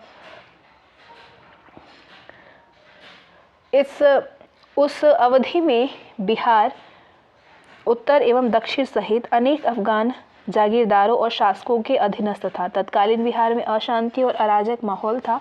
सभी अफगान शासक आपस में टकरा रहे थे। शेरशाह ने अफगानों के बीच एकता स्थापित किया था, वह खंडित हो चुका था। कई अफगानी सरदारों ने पारस्परिक तनाव की वजह से अपनी सेवाएं मुगलों को सौंप दी थी। अफगान सैनिक एवं कर्मचारी भी रोजगार की तलाश में आगरा से दिल्ली की ओर प्रस्थान करने में लगे थे। हुमायूं के शासनकाल के दौरान बिहार के अफगानी शासकों के बीच में राजनीतिक वैमनस्य, संयंत्र और शत्रुता व्यापक रूप से फैला हुआ था। उसी दौरान 20 जनवरी 1556 में दीन पनाह नामक पुस्तकालय की सीढ़ी से फिसल करके घायल हो गया था और अंत में 24 जनवरी 1556 में उसकी मृत्यु हो गई थी। इसके साथ ही मुगल साम्राज्य को सुगठित करने का उसका सपना अधूरा ही रह गया। वह दूसरी बार मात्र 7 महीने ही सुल्तान रह पाया था। अकबरकालीन बिहार। हुमायूं की मृत्यु के बाद उसका पुत्र अकबर, जलालुद्दीन मोहम्मद अकबर पूरा नाम था। अकबर का राज्याभिषेक 14 फरवरी 1556 को गुरुदासपुर, पंजाब के कलानौर नामक स्थान पर हुआ था। उस समय उसकी आयु मात्र 13 वर्ष 4 महीने थी। बैरम खां 1556 से 1560 तक उसका संरक्षक रहा था। अकबर जब दिल्ली की गद्दी पर बैठा, उस समय मुगल साम्राज्य की राजनीतिक स्थिति सुदृढ़ नहीं थी। मुगल सत्ता दिल्ली और आगरा तक ही सीमित था। उस दौरान बिहार में अफगानों का आधिपत्य था। 1556 में सूरजगढ़ के युद्ध में शेर शाह का परवर्ती सुल्तान आदिल खां सूर की मृत्यु हुई। इसके पश्चात बिहार में करनानी शासक बिहार में पूर्णतः स्वतंत्र हो गए। ताज खां करानी बिहार शरीफ को केंद्र बना करके शासन करता रहा था। ताज खां करानी का भाई एवं उसका उत्तराधिकारी सुलेमान खां करनानी ने अपने शासनकाल में बिहार एवं बंगाल को सम्मिलित करके एक स्वतंत्र राज्य की घोषणा कर दी। उड़ीसा को भी जीत करके उसने अपने राज्य में मिला लिया था और टांडा को वहां का राजधानी बनाया। सुलेमान करनानी मुगल सम्राट अकबर के प्रति सम्मान प्रकट कर रहा था। 1572 में सुलेमान खां करनानी की मृत्यु हो गई। उसका ज्येष्ठ पुत्र बायजीद खां गद्दी पर बैठा, परंतु अमीरों ने उसकी हत्या करके उसके दूसरे पुत्र दाऊद को गद्दी पर बैठाया। दाऊद खां करनानी गद्दी पर बैठते ही अकबर के नाम पर खुतबा पढ़ने और सिक्का चलाने के लिए इनकार कर दिया और युद्ध की तैयारी करने लगा। दाऊद खान ने पटना स्थित मुगलों का जनानिया किला पर आक्रमण किया। अकबर ने मुनीम खां को दाऊद खां के विरुद्ध भेजा और स्वयं 1575 में पटना पहुंचा। इस आक्रमण की चर्चा अबुल फजल ने इस प्रकार किया है कि बरसात के मौसम में उफनती गंगा को पार करके अकबर चौसा और मनीर रुकते हुए उसने पहले हाजीपुर किले पर अधिकार किया। ये खबर सुन करके दाऊद खां बिना लड़े ही बंगाल की ओर भाग खड़ा हुआ। अकबर की सेना ने मिथिला राजा को भी 1575 में पराजित किया और महेश ठाकुर को राजस्व वसूलने का अधिकार सहित मिथिला की जमींदारी भी प्रदान किया। अकबर ने बिहार पर अधिकार कर लिया था तथा मुजफ्फर खां तुर्बती मोहम्मद खां तुर्बती को बिहार का सिपसालार यानी सूबेदार नियुक्त किया। टोडरमल को विशेष अधिकारी बनाया गया। भोजपुर के उज्जैनिया राजा गज्जन शाही के द्वारा भी अफगानियों की तरह ही विरोध होता रहा था। आईने अकबरी के अनुसार बिहार सूबा 7 सरकारों बिहार, मुंगेर, रोहतास, तिरहुत, हाजीपुर, सारण और चंपारण में विभक्त था। प्रशासनिक सुविधा के लिए इन्हें 199 परगनों में बांटा गया था। छोटा नागपुर के कोकरा को बिहार की सीमा से बाहर बताया गया था। 12 मई 1576 को राजमहल, जो कि अब झारखंड में है, अब का झारखंड के युद्ध में दाऊद खां पराजित हुआ, राजमहल युद्ध में। परंतु कुछ इलाकों में अफगानी सरदार जमाल खां, ताज खां पनवार, बहादुर खां, अधम खां बतनी, दरिया खां नुहानी आदि का विद्रोह चलता रहा। इसी अवधि में जगदीशपुर के उज्जैनी राजा गज्जन शाही ने भी विद्रोह कर दिया। मुजफ्फर खां तुरप्ती के पश्चात सुजात खां बिहार का सिपसलार यानी सूबेदार नियुक्त हुआ। इस दौरान पटना, रोहतास, आरा, सासाराम, हाजीपुर, तिरहुत के इलाके छोटे छोटे सरदारों के अधीन रखे गए थे। अफगान विद्रोही अब भी मुगलों को परेशान कर रहे थे। शाही सेना के बढ़ते दबाव ने विद्रोहियों को पीछे हटने पर मजबूर कर दिया। शाही सेना गया होते हुए शेर घाटी पहुंचा। यहाँ पे विद्रोही मासूम खां काबुल पराजित हुआ। 1580 के अंत तक लगभग संपूर्ण दक्षिण बिहार पर मुगलों का अधिकार हो गया। अकबर ने अपने साम्राज्य को 12 सूबों में बांटा, उसमें बिहार भी एक सूबा था। इसी के साथ में बिहार एक प्रांत के रूप में, एक सूबा के रूप में अपना पहचान बनाया। मिर्जा अजीज कोका को जून 1580 में बिहार एवं बंगाल का मनसबदार यानी सूबेदार नियुक्त किया गया, जो कि 1582 तक मनसबदार रहा। इस समय बिहार से कुल आय 22 करोड़ रुपए के आसपास थी। मनसबदार यानी सूबेदार। सूबेदार अजीज कोका के समय में उज्जैनी राजपूत सरदार तथा अरब बहादुर का विद्रोह हुआ। शहबाज खान ने विद्रोह को कुचला। 1582 में पुनः विद्रोह भड़क उठा। अकबर ने विद्रोह दबाने के लिए हाकिम हम्माम और हाकिम अली को उत्तर और दक्षिण बिहार का सदर बना करके बिहार में भेज दिया। फिर भी विद्रोहियों ने हाजीपुर सहित कई स्थानों पर कब्जा कर लिया। इसके बाद तारशन खां एवं शाहनाम खां को भी बिहार दबाने के लिए भेजा गया, परंतु उनको पहले ही मुहिब अली खां ने विद्रोहियों को पराजित कर दिया था, उनके पहले ही। इसके साथ ही लगभग संपूर्ण बिहार विद्रोह मुक्त हुआ। मनसबदार मिर्जा अजीज कोका के पश्चात सईद खां छागता को बिहार का मनसबदार नियुक्त किया गया, परंतु कुछ ही महीनों के बाद मिर्जा यूसुफ मशहदी को बिहार का मनसबदार बनाया गया। ये भी ज़्यादा दिन नहीं रहा। इसके पश्चात सईद खां छागता बिहार का मनसबदार हुआ। अगस्त 1587 में बंगाल का मनसबदार वजीर खां की मृत्यु हुई। उसके स्थान पर बिहार के मनसबदार सईद खां छागता को बंगाल का मनसबदार बनाया गया। सूबेदार सईद खां छागता के स्थान पर 1587 में कुंवर मान सिंह को बिहार का मनसबदार बनाया गया। मान सिंह ने रोहतास में एक किले का निर्माण करके वहां अपनी राजधानी बनाई। एक अन्य राजधानी राजमहल में बनाई थी। राजमहल अब झारखंड के संथाल परगना जिले के अंतर्गत आता है। मानसिंह ने कई सफल अभियान किए। खड़गपुर के राजा संग्राम सिंह और पलामू के चेरो राजा अनंत सिंह ने 1579 में मुगलों की अधीनता स्वीकार कर ली। छोटा नागपुर की आर्थिक संपन्नता को देख करके अकबर ने अपने सेनापति शहनाज खां को नागवंशी राजा बैरी शाल के खिलाफ भेजा। उसने छोटा नागपुर के नागवंशी राजा बैली शाल पर मालगुजारी देने के लिए बाध्य कर दिया। बिहार, उड़ीसा, बंगाल के सभी छोटे बड़े राजाओं को मालगुजारी तय किया गया। इससे पूर्व कई युद्ध भी करना पड़ा था। सभी में मानसिंह विजयी रहे थे। मानसिंह के पुत्र जगत सिंह ने बंगाल के विद्रोही सुल्तान कोली, कलमक और कचेना, जो कि बिहार के ताजपुर और दरभंगा में उत्पात कर रहे थे, उसको शांत किया। 1594 में मनसबदार मान सिंह को शाही दरबार में बुला लिया गया। मान सिंह के स्थान पर बंगाल का मनसबदार सईद खां तीसरी बार बिहार का मनसबदार बना। संभवतः 1598 तक मनसबदार रहा। अकबर अपने शासनकाल के अंतिम वर्षों में बिहार का क्षेत्र शहजादा सलीम के विद्रोह से मुख्य रूप से प्रभावित रहा। सलीम गद्दी पर बैठने के लिए अधीर हो उठा था। सलीम बार बार अकबर के फरमानों का उल्लंघन भी करता रहा था। 1601 में वो विद्रोह करके पटना हाजीपुर पर कब्जा कर लिया और बिहार के राजकोष से 30 लाख रुपए के राजस्व पर अधिकार कर लिया। अकबर नाराज हुआ और फरमान जारी करके उसे बंगाल व उड़ीसा का मनसबदार नियुक्त किया। सलीम इस फरमान की अवहेलना करके इलाहाबाद का ही प्रशासन देखता रहा।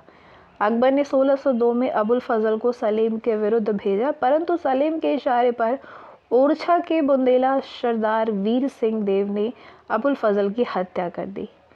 सलीम ने कुतुबुद्दीन कोकलताश को बिहार का प्रभारी बनाया था। अकबर के द्वारा उसे दिल्ली बुला लेने पर शरीफ खां बिहार का मनसबदार नियुक्त किया। 1604 में दिल्ली दरबार के द्वारा आसफ खां को बिहार का मनसबदार नियुक्त किया गया। आसफ खां अकबर के समय का अंतिम मनसबदार था। कौन? आसफ खां। आगे बढ़ते हैं। जहांगीर कालीन बिहार 1605 से 1627। 25-26 अक्टूबर 1605 की अर्धरात्रि अकबर की मृत्यु हुई। 1605 में 29 अक्टूबर 1605 को आगरा के दुर्ग में शहजादा सलीम का राजाभिषेक हुआ तथा उसने नूरुद्दीन मोहम्मद जागीर बादशाह गाजी की उपाधि धारण की। गाजी का अर्थ है काफिरों का नाश करने वाला। सुल्तान बनने के 1 महीने के अंदर बिहार के सूबेदार आसिफ खां के स्थान पर लाल अथवा बहादुर शाह को बिहार का सूबेदार नियुक्त किया गया। बहादुर शाह नहीं, बाज बहादुर को। इसके कार्यकाल में खड़गपुर मुंगेर के राजा संग्राम सिंह ने विद्रोह किया था। उसे पराजित कर उसके राज्य पर मुगलों का कब्जा हो गया। सूबेदार बाज बहादुर ने दरभंगा में एक शाही मस्जिद तथा एक सराय का निर्माण करवाया। नूरसराय मेहरुनिसा ने बंगाल से दिल्ली जाने के क्रम में दरभंगा में ठहरने के क्रम बनाया। दरभंगा में ठहरने के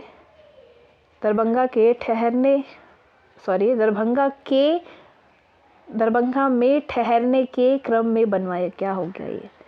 1607 में बाज बहादुर को जहांगीर ने जहांगीर कुली खां की उपाधि प्रदान करते हुए प्रोन्नति दी।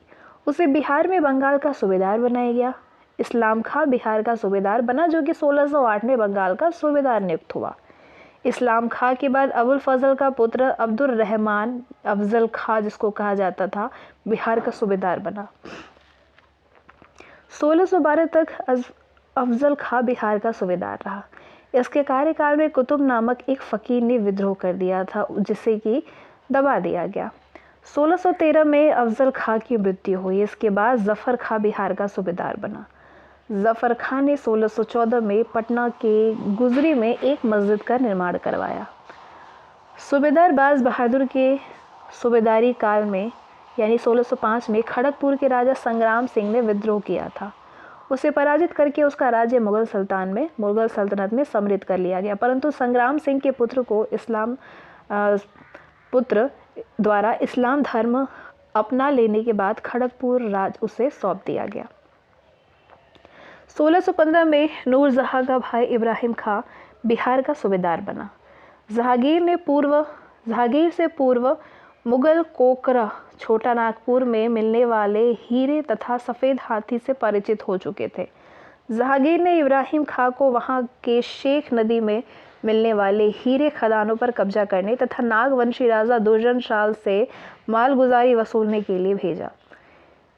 इब्राहिम खां ने नागवंशी राजा दुर्जन शाह को पराजित किया और उसके परिवार के कई सदस्यों सहित ग्वालियर के किलों में नज़रबंद रखा।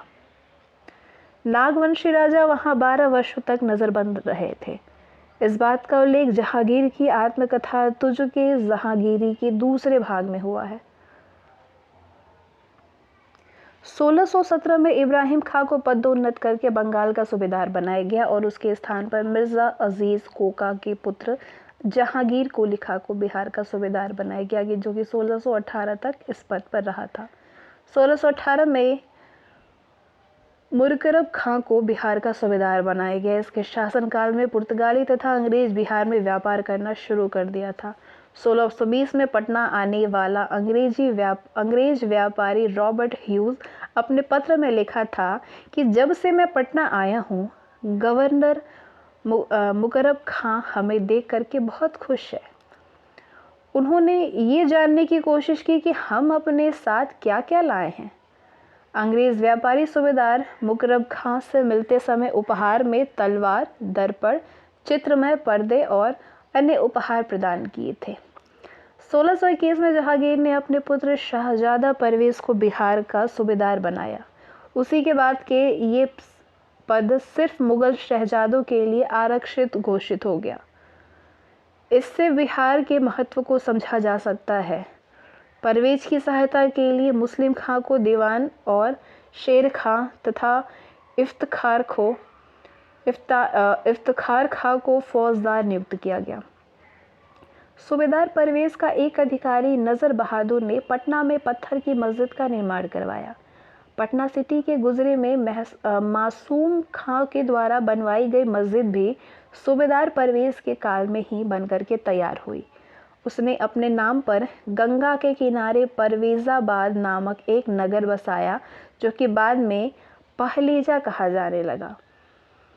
1622 से 24 के दौरान शहजादा खुर्रम का विद्रोह काल था। खुर्रम ने पटना रोहतास परवेज के अधिकारियों से छीन लिया।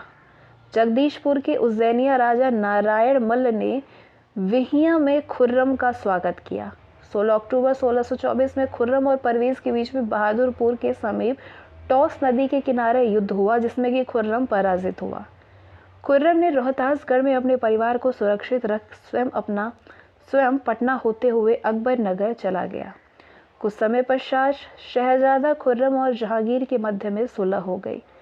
1624 में जहांगीर ने परवेज के स्थान पर मिर्ज़ा सफ़ी को बिहार का सूबेदार बनाया।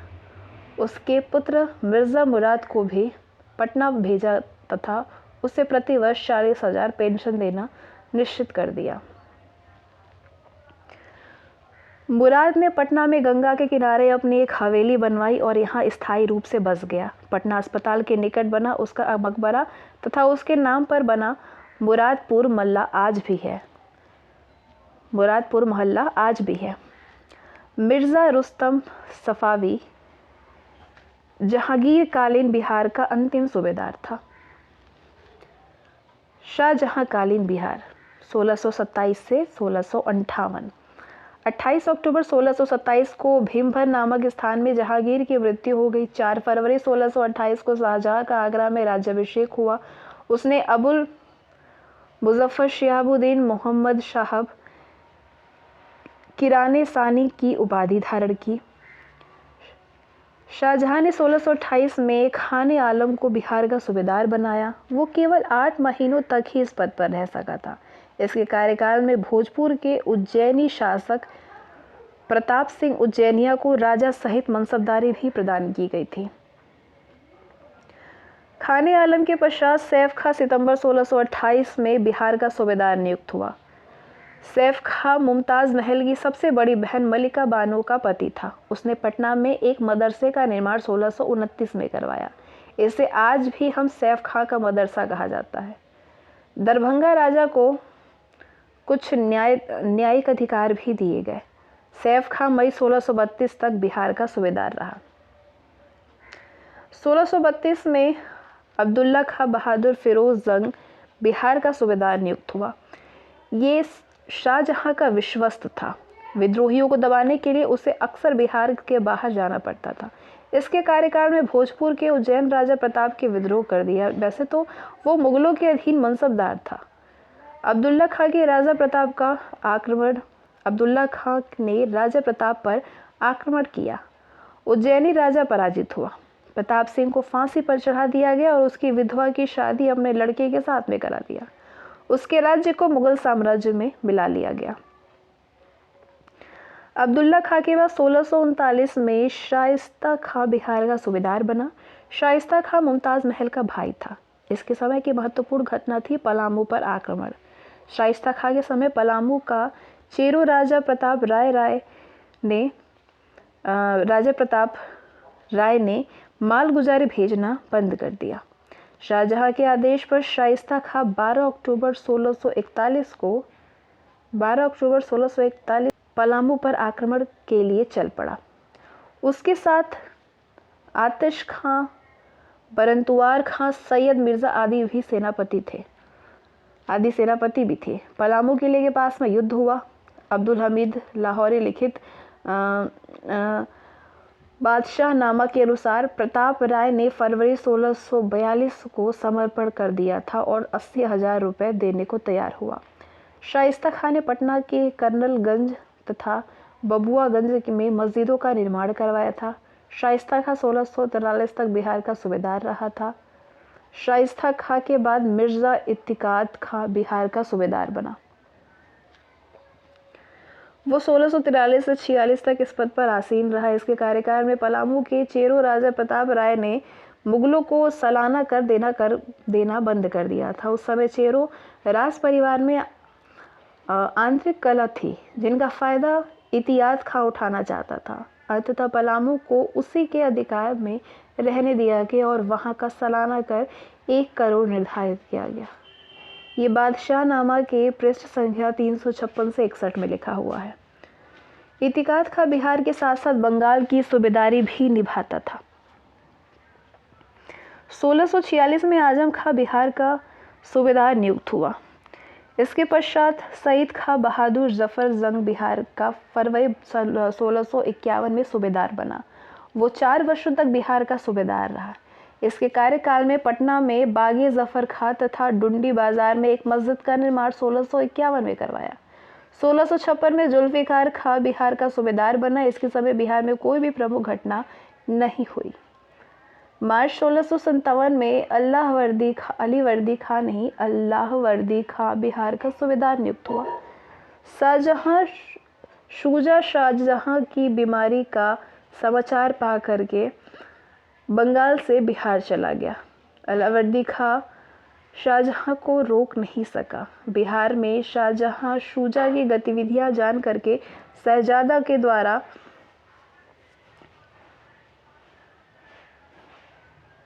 शहजादा शुजा शाहजहां की बीमारी का समाचार पा करके बंगाल से बिहार चल गया। अलावर्दी खां शहजादा को रोक नहीं सका। बिहार में शहजादा शुजा की गतिविधियां जान करके शहजादा ने अपने पुत्र सुलेमान शेखो बहादुर खां इखलास खां को बिहार भेजा। शीघ्र ही शाही ने राजा जय सिंह के सहयोग से शेर शाह शुजा को पराजित किया, परंतु औरंगजेब ने शहजादा शुजा को बिहार सौंप दिया। शुजा ने गद्दी प्राप्त करने का प्रयास किया, लेकिन 6 जनवरी 1659 को खजवा के युद्ध में औरंगजेब ने शुजा को पराजित किया। शुजा बहादुरपुर, पटना और मुंगेर होते हुए राजमहल पहुंच गया। शाहजहां के शासनकाल में दक्षिण बिहार के क्षेत्र में मुगलों का हस्तक्षेप होता रहा। झारखंड के क्षेत्र में सिंहभूम के सिंह राजा ने मुगलों को कर देना स्वीकार कर लिया। पंचेत का राजा वीर नारायण सिंह मुगलों से पराजित हुआ। हजारीबाग के कुंदा राजा ने मुगल सूबेदार के दबाव में इस्लाम धर्म स्वीकार कर लिया था, परंतु उसके भाई सुरवर राय ने उसकी हत्या कर दी। शाहजहां के शासनकाल में छोटा नागपुर के केवल 2 भागों में इनका गहरा संबंध था, कोकरा तथा पलामू। नागवंशी राजा दुर्जनशाल को ग्वालियर किले से मुक्त कर दिया गया था। वो 12 वर्षों तक ग्वालियर किले में देश के विभिन्न राजाओं के साथ में नजरबंद कर रहे थे। औरंगजेब कालीन बिहार 1658 से 1707। शाहजहां की मृत्यु 22 जनवरी 1666 को हुई थी। शाहजहां के 4 पुत्र और 3 पुत्रियां थी। 4 पुत्र दारा शिकोह, शाह शुजा, औरंगजेब और मुराद थे। मृत्यु पूर्व शाहजहां ने दारा शिकोह को अपना उत्तराधिकारी घोषित कर दिया था, परंतु मुगलों में उत्तराधिकारी का कोई भी निश्चित नियम नहीं होने के कारण शाहजहां के पुत्रों के मध्य उत्तराधिकारी का युद्ध आरंभ हो गया। 13 मार्च 1659 को औरंगजेब तथा दारा शिकोह के मध्य युद्ध हुआ, जिसमें कि औरंगजेब विजयी हुआ। औरंगजेब का 2 बार राज्याभिषेक हुआ था। 21 जुलाई 1658 को सामूगढ़ के युद्ध में विजय के बाद आगरा के दुर्ग में, दूसरा खजुआ और देवाई के निर्णायक युद्ध के बाद 15 जून 1659 को दिल्ली में औरंगजेब ने अबुल मुजफ्फर, मोहिनुद्दीन मोहम्मद, औरंगजेब बहादुर, आलमगौर बादशाह गाजी की उपाधि धारण करके बादशाह की गद्दी पर बैठा। अबुल मुजफ्फर, मोहिउद्दीन मोहम्मद, औरंगजेब बहादुर, आलमगीर बादशाह गाजी। दाऊद खां कुरैशी बिहार का सूबेदार नियुक्त हुआ। वो 1659 से 64 तक बिहार का सूबेदार रहा था। दाऊद खां ने पलामू के चेरो राजा प्रताप राय के विरुद्ध सैनिक अभियान चलाया, जिसमें कि प्रताप राय पराजित हुआ। मुगलों का पलामू किले पर अधिकार हो गया। दाऊद खां ने पलामू जिले के निकट 1666 में एक मस्जिद का निर्माण करवाया तथा गया में दाऊद नामक एक नगर बसाया।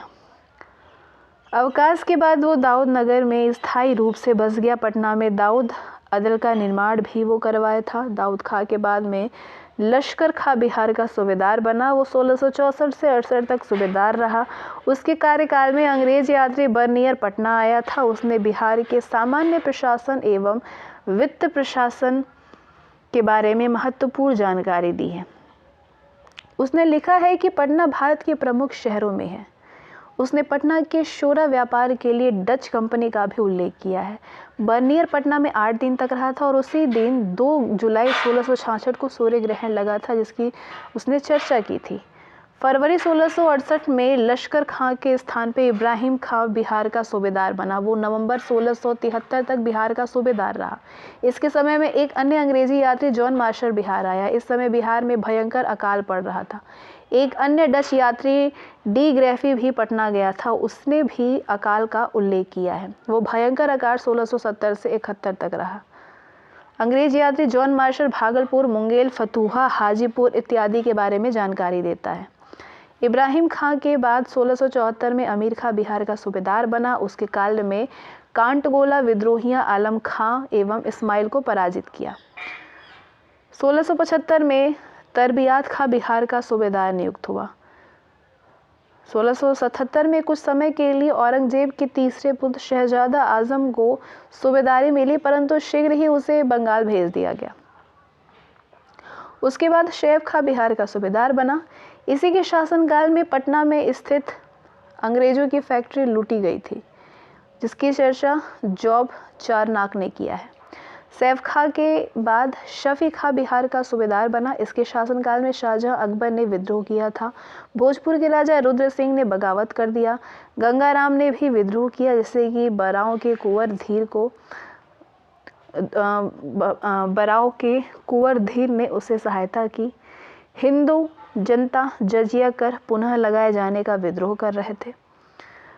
शफी खां के पश्चात संभवतः उम्मीद खां बिहार का सूबेदार नियुक्त हुआ। ये कम ही समय तक रहा था, परंतु अखबारात के अनुसार मुख्तार खां से संबंधित आदेश निरस्त करके फिदाई खां को बिहार का सूबेदार बनाया गया।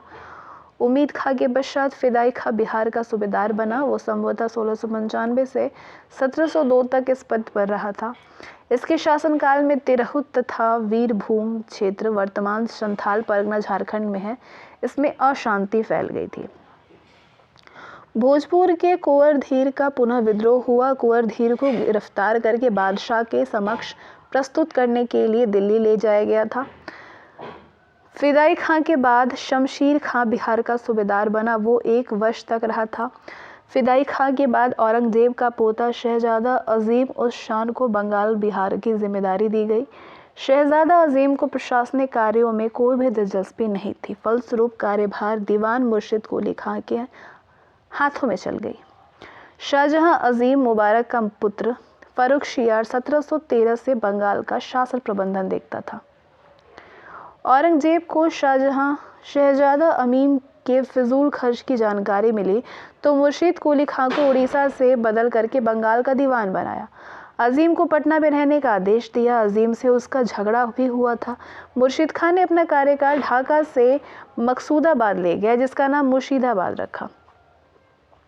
1704 में मुर्शीद कुली खां को उड़ीसा का भी अतिरिक्त भार दिया गया। 1706 में बंगाल, बिहार एवं उड़ीसा का सूबेदार बनाया गया। 1719 में फारुखशियार को उड़ीसा का नाजिम बनाया गया, परंतु बंगाल, बिहार, उड़ीसा का वास्तविक शासक दीवान मुर्शीद कुली खां ही था। शहजादा अजीम ने 1704 में पटना में अजीमाबाद नगर बसाया। प्रशासनिक मुख्यालय अजीमाबाद में बनाया गया। बिहार के राजागढ़ अजीमाबाद में मालगुजारी जमा करने लगे थे। शहजादा अजीम ने औरंगजेब से परे जाकर के अजीमाबाद में कलाकारों को प्रश्रय दिया, जिससे कि मुगल चित्रण शैली की एक शाखा पटना शैली की नींव पड़ी। इसके शासनकाल में पटना की प्रसिद्धि हुई। औरंगजेब कालीन बिहार में मुगल स्थापत्य कला का विकास रुक सा गया था, परंतु मनेरुद्दौला का हैवत खां का मकबरा, पटना की रोज़ा मस्जिद, अम्बेर मस्जिद, उम्मीद खां की मस्जिद, आरा की जावे मस्जिद, औरंगाबाद की जावे मस्जिद, बिहार शरीफ की नौरत्न भवन, पलामू किले के निकट दाऊद खां के द्वारा बनाई गई मस्जिद आदि मुगल स्थापत्य कला की दृष्टि से महत्वपूर्ण है। 3 मार्च 1707 को अहमदाबाद में औरंगजेब की मृत्यु हो गई। मृत्यु का समाचार सुनकर के शहजादा अजीम आगरा की ओर प्रस्थान कर गया। शहजादा अजीम ने गैर कानूनी ढंग से बिहार, बंगाल में काफ़ी धन प्राप्त किया था। उस धन से उसके पिता मोहम्मद मुअज्जब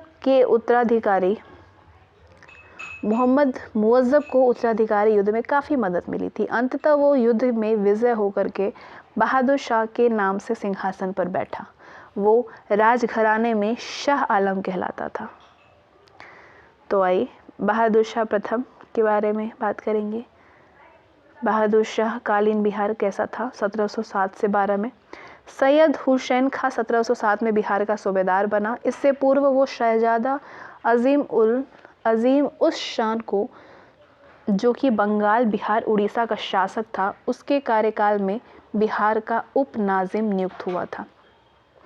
हुसैन खान के कार्यकाल में युवराज फारुखशियार बंगाल से 1711 में पटना आया था। उसने रोहतास किले को रियायत खां के अवैध कब्जे से मुक्त कराया।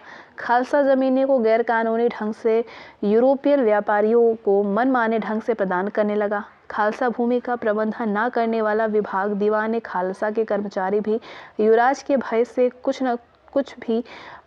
कर नहीं पा रहे थे। इससे कि सूबेदार हुसैन खां पेशोपेश में पड़ गया था। 18 फरवरी 1712 को बहादुर शाह की मृत्यु हो गई। बहादुर शाह प्रथम के 4 पुत्र थे। अजीम उस शान, जहादार शाह, इनके बारे में पढ़ेंगे आप, रफ़ीउज शान तथा खुजिस्ता अख्तर और जहां शाह। फारुखशियार को पटना में भी बहादुर शाह की मृत्यु की सूचना मिली थी। पटना में ही फारुखशियार ने 21 मार्च 1712 को पटना में ही अपने पिता अजीम उस शान के राज्यारोहण की घोषणा कर दी और उनके नाम से खुतबा पढ़ा। बहादुर शाह के चारों पुत्रों के बीच में सत्ता को लेकर के संघर्ष हुआ। 3 भाइयों की संयुक्त सेना ने अजीम उस शान को मार दिया। अजीम के मारे जाने के उपरांत मार्च 1712 में जहादार शाह दिल्ली की गद्दी पर बैठ गया।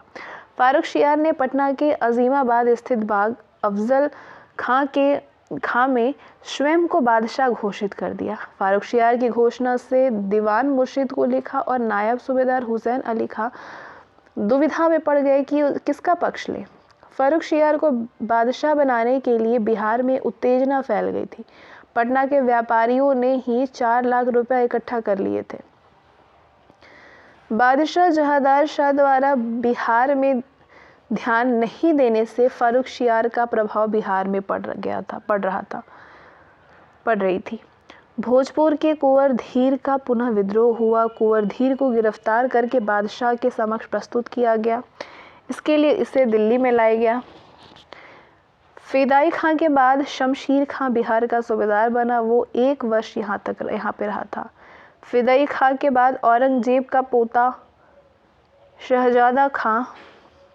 शहजादा अजीम उस शान को बंगाल बिहार की जिम्मेदारी दी गई। शहजादा अजीम को प्रशासनिक कार्यों में कोई भी दिलचस्पी नहीं थी, फलस्वरूप कार्यभार दीवान मुर्शीद कुली खां के हाथों में चले गए। शहजादा अजीम मुबारक का पुत्र फारुखशियार 1713 में बंगाल का शासन प्रबंधन देखता था। औरंगजेब को शहजादा अमीम के फिजूल खर्च की जानकारी मिली तो मुर्शीद कुली खां को उड़ीसा से बदल करके बंगाल का दीवान बनाया गया। अजीम को पटना में रहने का आदेश दिया गया। अजीम से उसका झगड़ा भी हुआ। मुर्शीद खां ने अपना कार्यकाल ढाका से मकसूदाबाद ले गया, जिसका नाम मुर्शीदाबाद रखा। 1704 में मुर्शीद कुली खां को उड़ीसा का भी अतिरिक्त भार दिया गया। 1706 में बंगाल बिहार एवं उड़ीसा का सूबेदार बनाया गया। 1719 में फारुखशियार को उड़ीसा का नाज़ीम बनाया गया, परंतु बंगाल बिहार उड़ीसा का वास्तविक शासक दीवान मुर्शीद कुली खां ही था। शहजादा अजीम ने 1704 में पटना में अजीमाबाद नगर बसाया। प्रशासनिक मुख्यालय अजीमाबाद में बनाया गया। बिहार के राजागढ़ अजीमाबाद में मालगुजारी जमा करने लगे थे। शहजादा अजीम ने औरंगजेब से परे जाकर के अजीमाबाद में कलाकारों को प्रश्रय दिया, जिससे कि मुगल चित्र शैली की एक शाखा पटना शैली की नींव पड़ी। इसके शासनकाल में पटना की प्रसिद्धि हुई। औरंगजेब कालीन बिहार में मुगल स्थापत्य कला का विकास रुक गया था, परंतु मुनीरुद्दौला का हैबत खां का मकबरा, पटना की रोज़ा मस्जिद, अम्बेर मस्जिद, उम्मीद खां की मस्जिद, आरा की जाभी मस्जिद, औरंगाबाद की जाभी मस्जिद, बिहार शरीफ की नवरत्न भवन, पलामू किले के निकट दाऊद खां द्वारा बनवाई गई मस्जिद आदि मुगल स्थापत्य कला की दृष्टि से महत्वपूर्ण है। 3 मार्च 1707 को अहमदाबाद में औरंगजेब की मृत्यु हो गई। मृत्यु का समाचार सुनकर के शहजादा अजीम आगरा की ओर प्रस्थान कर लिया। शहजादा अजीम ने गैर कानूनी ढंग से बिहार बंगाल से काफ़ी धन प्राप्त किया।